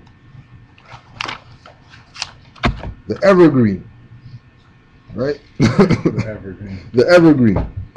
Evergreen has been selected by Masons as an emblem of immortality because when in the icy grasp of winter, the whole vegetable kingdom lies dead. It alone blooms in beauty, reminding us of the vernal equinox, when all nature shall revive again. And this is a poem or something. The evergreen that braves the inclementable blast, and still remains the bloom of spring when summer days are past. And though the wintry sky should lower and dim the cheerful day, it remains a vital power unconscious of decay. The sprig of acacia. Has the sprig of acacia any further signification? The astronomical significance of the evergreen, which we substituted for the Egyptian acacia, and its allusion to the vernal equinox and the doctrine of immortality has already been fully explained and illustrated. The symbolism of the acacia is, however, more extended. The acacia grows in Egypt and is the plant from which gum arabic is obtained. It is also the acanthus of Herodotus and Strabo. The thickets of the acanthus, alluded to by Strabo, still grow above Memphis, at the base of the low Libyan hills. In going from the Nile to Abydos, you ride through the grove of acacia, once sacred to Apollo, and see the canal traversing it, as when the geographer visited the city. The acacia is also a symbol of innocence. The symbolism here, says Dr. Mackey, is of a peculiar and unusual character, depending not upon any real analogy or form or use of the symbol to the thing symbolized, but simply on the double or compounding meaning of the word. For acacia in the Greek language signifies both the plant in question and innocence of purity. We think Dr. Mackey is mistaken in this. He does not seem to have been aware or has overlooked the fact that one of the species of acacia is a sensitive plant. Pliny mentions a sensitive acacia about Memphis. One is now common on the banks of the Nile above Dongola. The Misoma Lubek also grew in Old Egypt, and the Copt Christians have a silly legend of its worshipping the Savior. The peculiar nature of the sensitive plant has in all ages excited the wonder and superstition of man, and there is no doubt that it was the acacia or mimosa, which was the species of the acacia held as sacred plant by the ancients. The word acacia is of Greek origin, and to the lively and potential imagination of the Greeks, this sensitive plant, thus shrinking from the touch, was an expressive symbol of that innocence which in like manner shrinks from the rude contact of the world, and thus they named it acacia, a word which means innocence. It therefore appears that there is a real and beautiful analogy between the symbol and the idea symbolized, and that the symbolism does not depend simply on the double or compound meaning of the word acacia, as stated by Dr. Mackey. This sensitive plant being named innocence because it has the natural and appropriate emblem of innocence and purity. And then when we go to, right, symbol of purity, and then we go to the pyramid on the dollar bill, right, next to the pyramid, there's an acacia bush growing in the sand, right, representing the purity of the people who founded the real side of the government. And then, you know, the other side has the olive branch, right? And then we already know the olive represents us as well, because we are the olive people, right? On top of that, speaking about purity and innocence, when you go to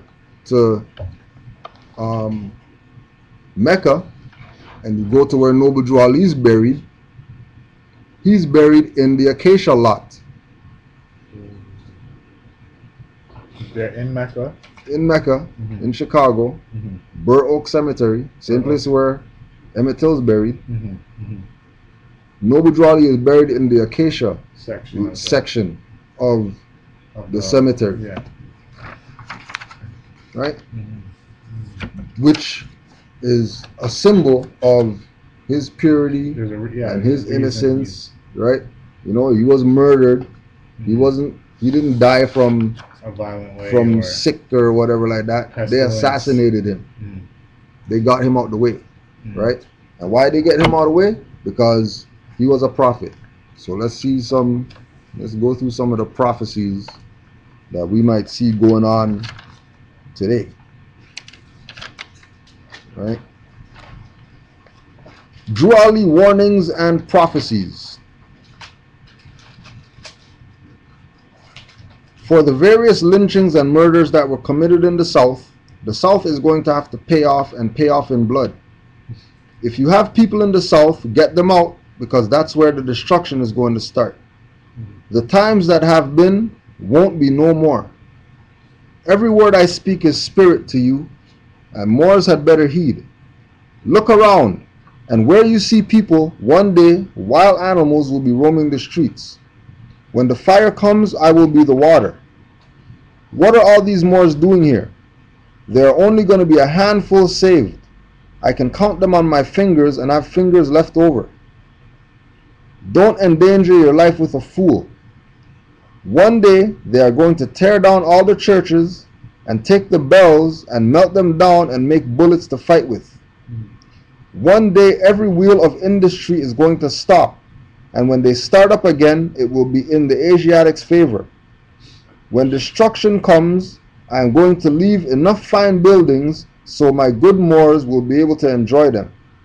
One day some of you old Moors are going to be so hungry that you are going to bite your own flesh and blood would skeet out, and you are going to be angry with yourself because you didn't put up enough food. The Moors were once a seafaring people and fed the world. The time is going to come when we will go back to feed the world again. I placed a ball on Babylon, and it is rolling down, and anyone that gets in the way is going to be ground to powder. I am going to repeat myself. things are going back to the horse and buggy days. I have detectives everywhere.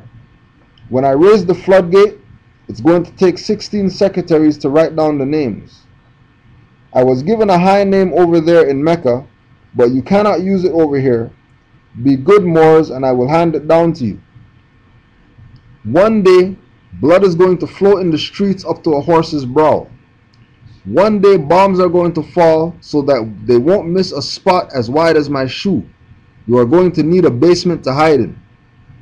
I have the world in a jug and the stopper in my hand. I have the Asiatic and I have the European.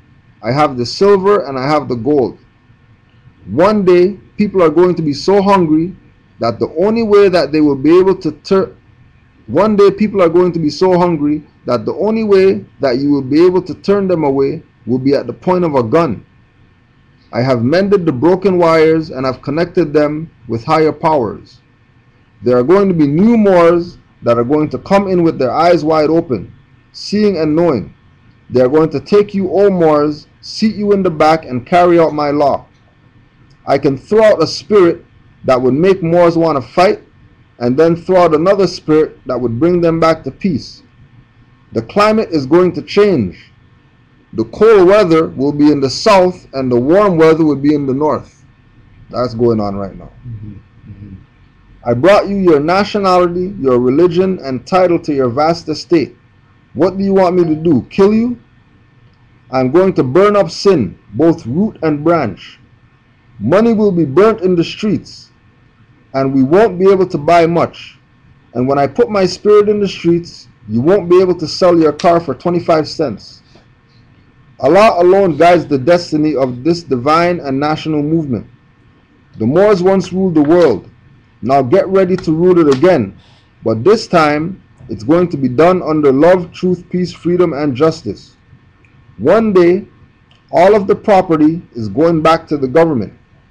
That's going back to the statement of, if you don't do anything else, you better put LB on your name, because by having these birth certificates and social insurance card and health cards and all that, on top of that, no reservation of your rights when you got into those contracts.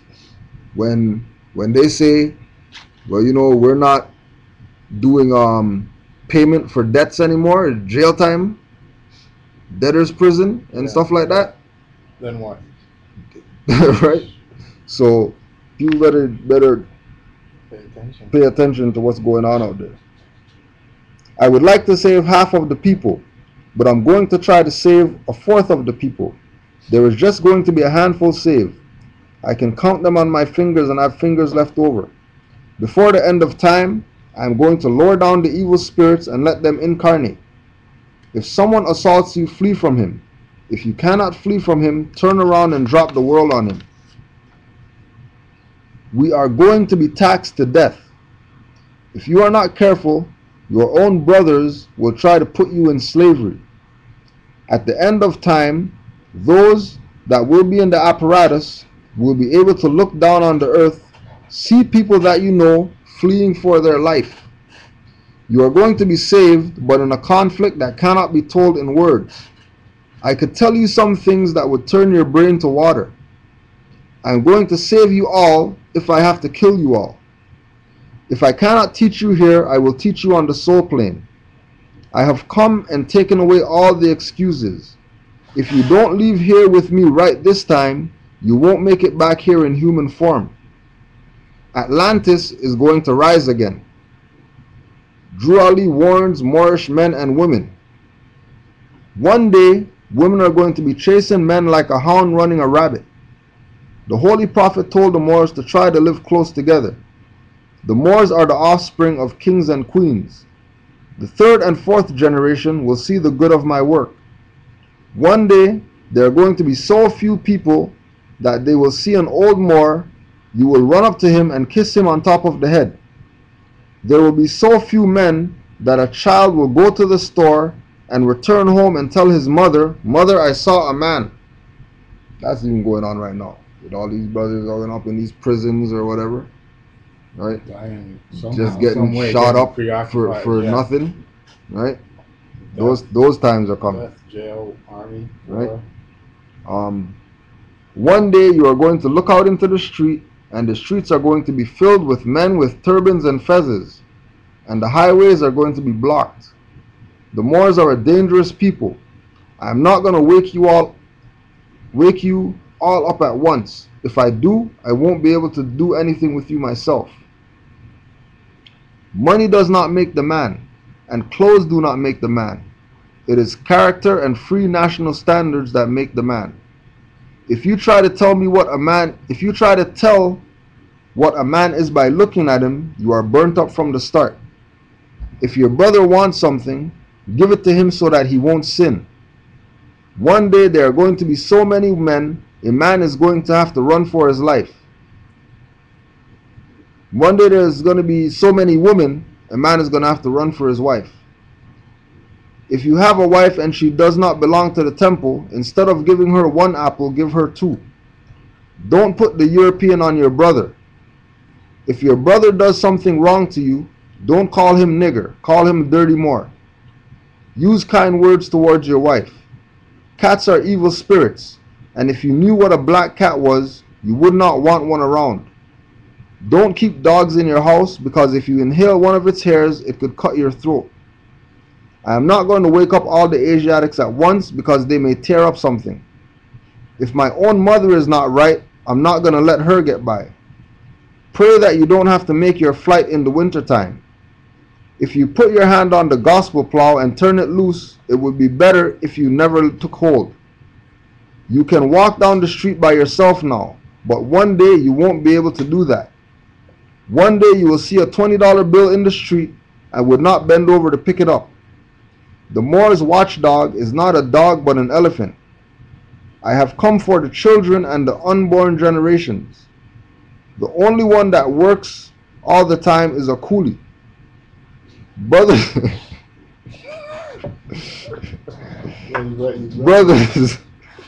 brothers, don't mark your fez. It shows you are free. Be the plain truth like me, your prophet. Sisters, wrap your turbans in the colors of the rainbow. Moors, look your best. And then we'll just close out with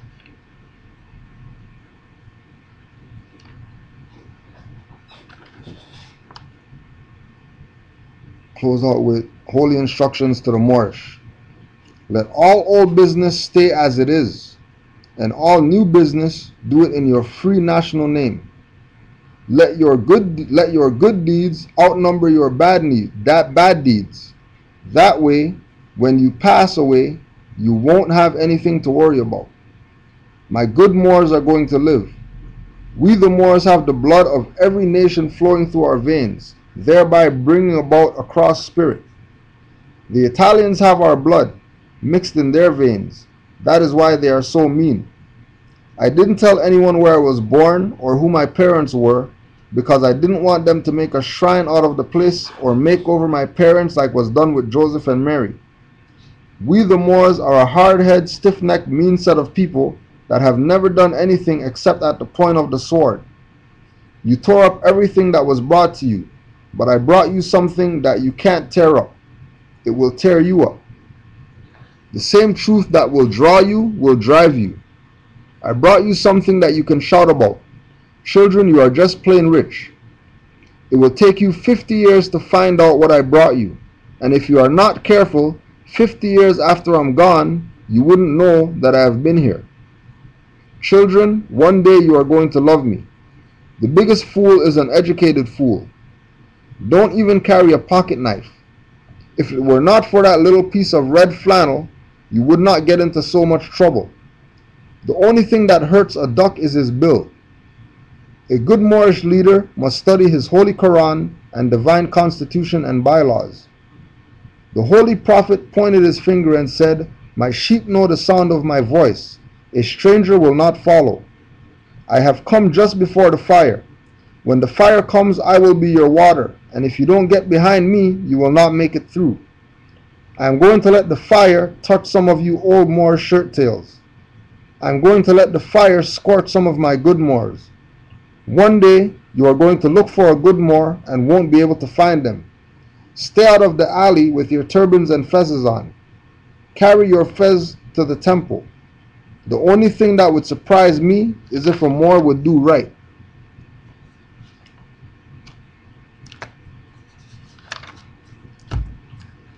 And that's pretty much it for today.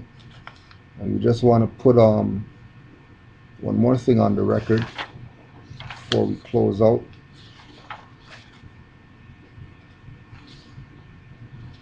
This is now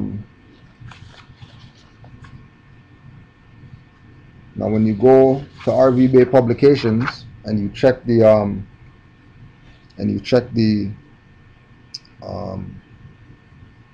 oath of protection, this was a reply to a writ from one of the Moors that sent out a writ to the DMV, and then this is what the DMV wrote back. Quickly explain a writ for some people. Okay. So a writ is just a written document that you would send if somebody challenges you with something. So let's say Canada Revenue Agency says you owe 50 million. You're gonna send them a writ asking them certain questions, right? Actually, you know what? It's, some of the questions that you would ask in the writ is, please provide the delegation of authority quo warranto for Canada Revenue Agency. Please provide documented and verifiable proof whereby all Senate House members, officers, clerks, agents, public servant, trustees have received delegation of authority. This includes your official oath of office, etc. Please provide documented and verifiable proof where Moors are supposed to pay taxes to CRA. Please provide documented, verifiable proof of the delegated authority, power of attorney, where those people other than Moors have delegated authority to all General Assembly members and to regulate actions of people other than Moors. Please provide documented and verifiable proof of delegated authority, attorney, whatever, and then you're requesting them to reply to you in 15 days, right? And then if they don't reply, then that means in law they default. Null and void, because I was going to say, Yeah. the amount of things you're asking them, Yeah, and the amount of work they would have to do to get you all of that, they can't do in 15 right. days. Okay, so They don't work weekends. right, right, Which they can even get it in the first place. right, and also too, remember, they already know. It's not like they don't. It's not like they can't answer this. Yeah. But you know they choose not to, right? So this was the reply from them, right? Dear Dawes L, the Commissioner of Motor Vehicles has received your correspondence, and I am replying on her behalf. So they always have a stool pigeon, Yes. right? So they don't get their hands dirty, right? In your letter, you enumerated 33 separate items to which you requested a response. Right? We just went there, right? 33 We just different did 4 of them, right? I am unable to provide responses to your questions, arguments, because they are based upon assumptions, theories, and legal interpretations that, in my opinion, are unfounded. Right? So, in my opinion, like who are you? Are you talking? Are you or are you talking for your higher up right now? Because it says my opinion. It doesn't say, you know, my boss's opinion or whatever, right? Statutes have been enacted by the legislature in the state of Connecticut that authorize the Commissioner of Motor Vehicles to issue licenses and identification cards and to register motor vehicles. Laws relating to driver's licensing and vehicle registration fall within the purview of individual states to enact. The laws of the state, you know, blah, blah, you know, it is the department's position that it is applying both state and federal law properly and does not share your opinion that a gross misunderstanding has taken place, right? So when you get the default, right, you're going to send them default judgment, right? So after the default, you're sending them a default judgment. And then in the default judgment, you're answering the questions for them, right?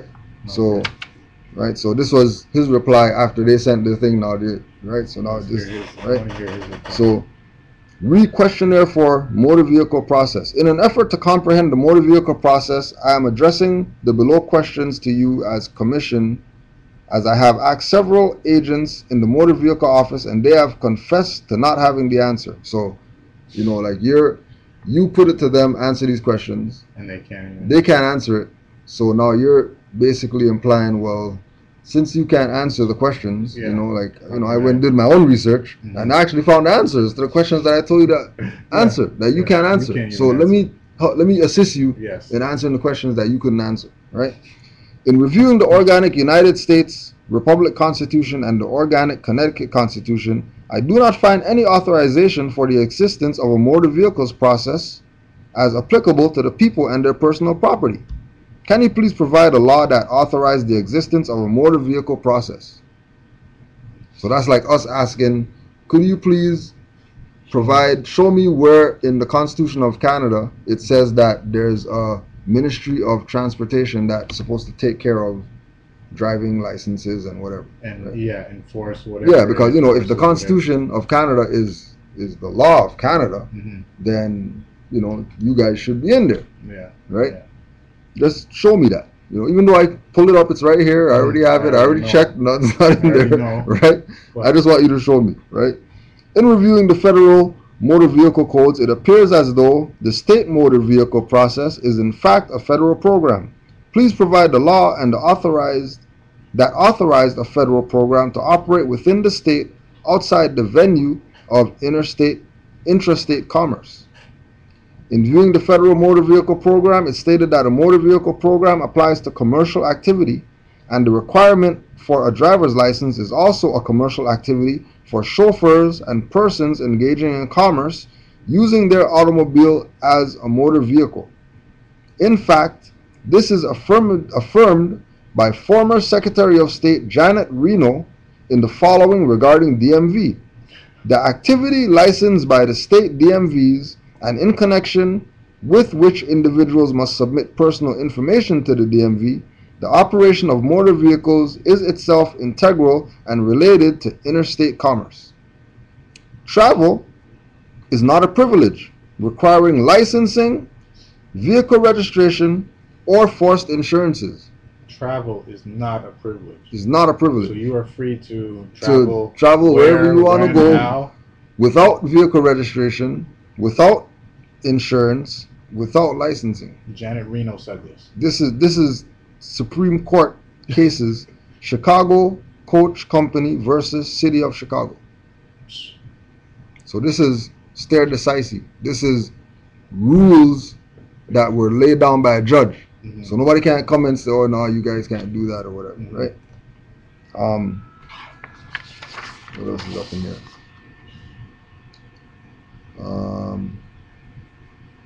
In reviewing a portion of the motor vehicle regulations, it appears to apply to persons. Church of Scientology versus U.S. Department of Justice.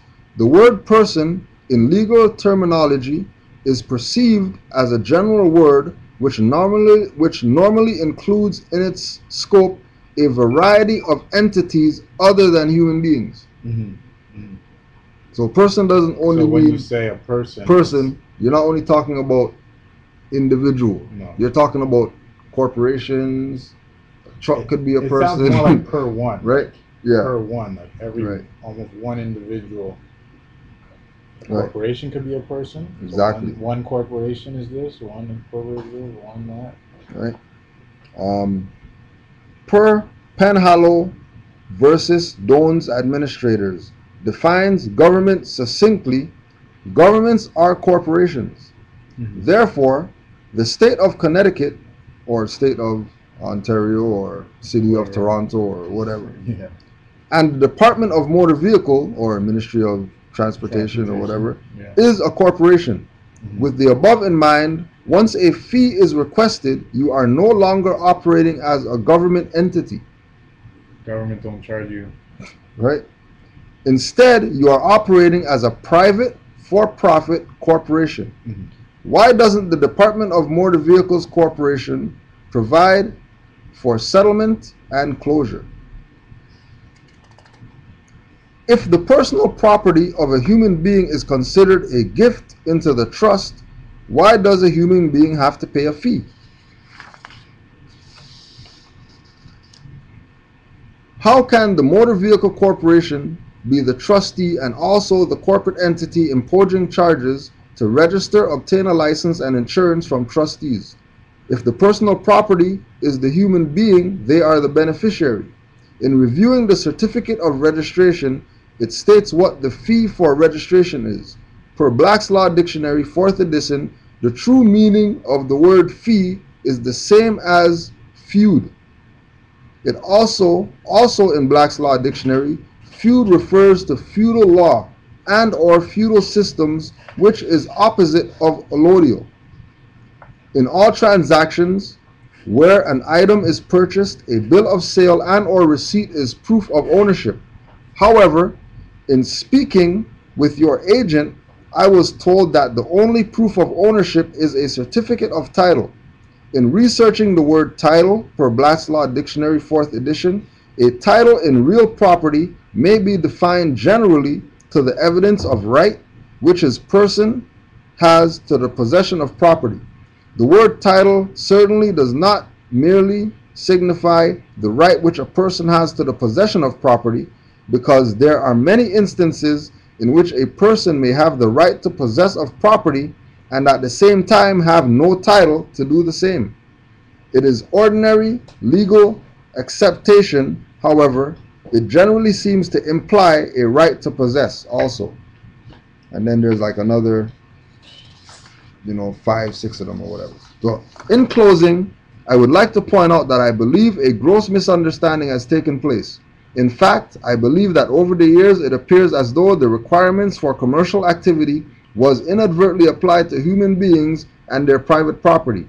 I am inclined to believe this and take this position, as I cannot believe that any government agent or private corporation would knowingly engage in the violations as mentioned above.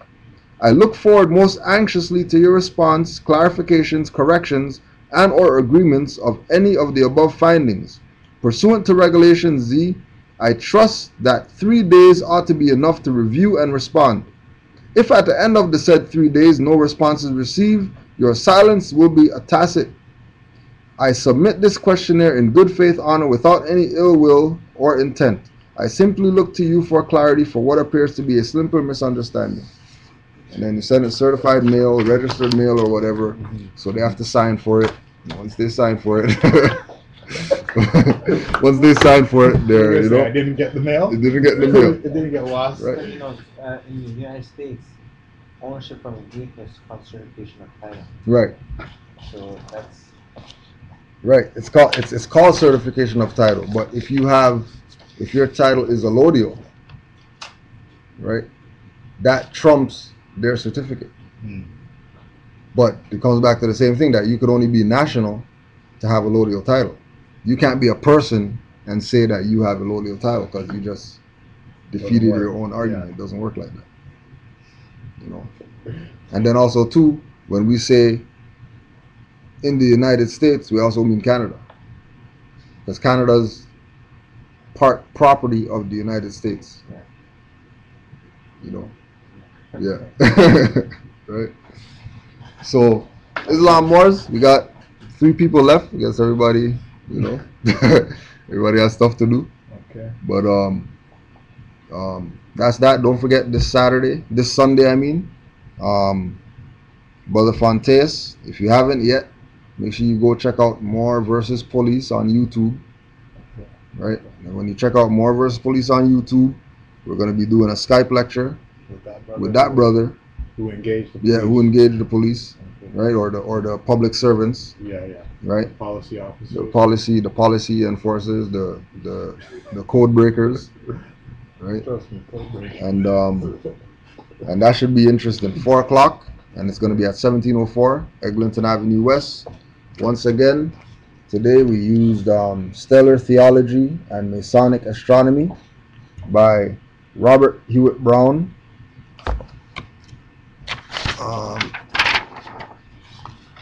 MorrisCivilLetter.net. Don't forget Brother Abdullah. Give him a call. Ask him about that getting on the plane with a nationality card, no passport, so you can take nationality serious, right? Holy Quran of the Moorish Science Temple of America, known as the Circle 7. Quran questions for Moorish Americans. Remember, Noble Drew Ali made this statement: our flag is a red flag with a green 5-point star, right? Let's get this on the record again. There's Hillary Clinton in the Ben Franklin room in the Americas, sitting in front of the Moroccan flag in this land. Not over in Morocco, but in this land. The same flag that Noble Drew Ali said is the flag of the Moors. And this is just them playing our position because their system's falling and they have to pretend like they're us in order to do business now. Right? And lastly, Noble Drew Ali, the last prophet, prophecies, hadiths, Moorish literature, proclamations, etc. And then you can get this from Seven Seals Publications, Grand Seal of the Moorish Nation. We'll just close out with the prayer and beat the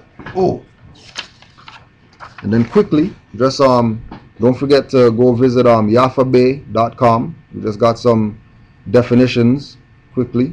Cretan, a person afflicted with cretinism. French, from French dialectal, deformed and mentally retarded person found in certain alpine valleys. From vulgar Latin, Christian. Demon, to fall suddenly, to rush, to overwhelm, to obscure, to blacken.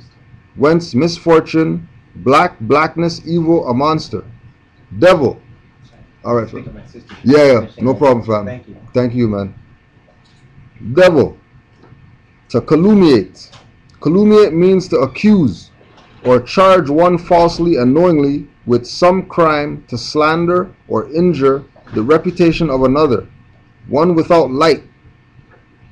Jew, a contraction of Judas or Judah, a Hebrew or an Israelite. Judas, a person treacherous enough to betray a friend, traitor of an animal, used as a decoy to lead other animals to slaughter. Money, does not embrace notes, bonds, evidences of debt or other personal or real estate. Morocco, corresponds with Morekos, Maroc, Arab, Maghrib al-Aqsa, the extreme west. Pilgrim, a pilgrim, from the Latin peregrinus, is a traveler, literally one who has come afar, who is on a journey to a holy place. A holy place. A holy place. So when the pilgrims came over here, why would you give them a title such as? They were coming to a holy place. They were traveling to a holy place. You knew where you. You knew where you. What was up? Where you're going. Knew what was up. Front. So Islam Moors, we gotta close out with the prayer and be out of here. 5 on the left, 2 on the right. Allah, the Father of the universe. Allah, the Father of love, truth, peace, freedom, and justice. Allah is my protector, my guide, and my salvation by night and by day through His holy prophet, Noble Drew Ali. Islam, Islam, Islam. Peace. Hotep.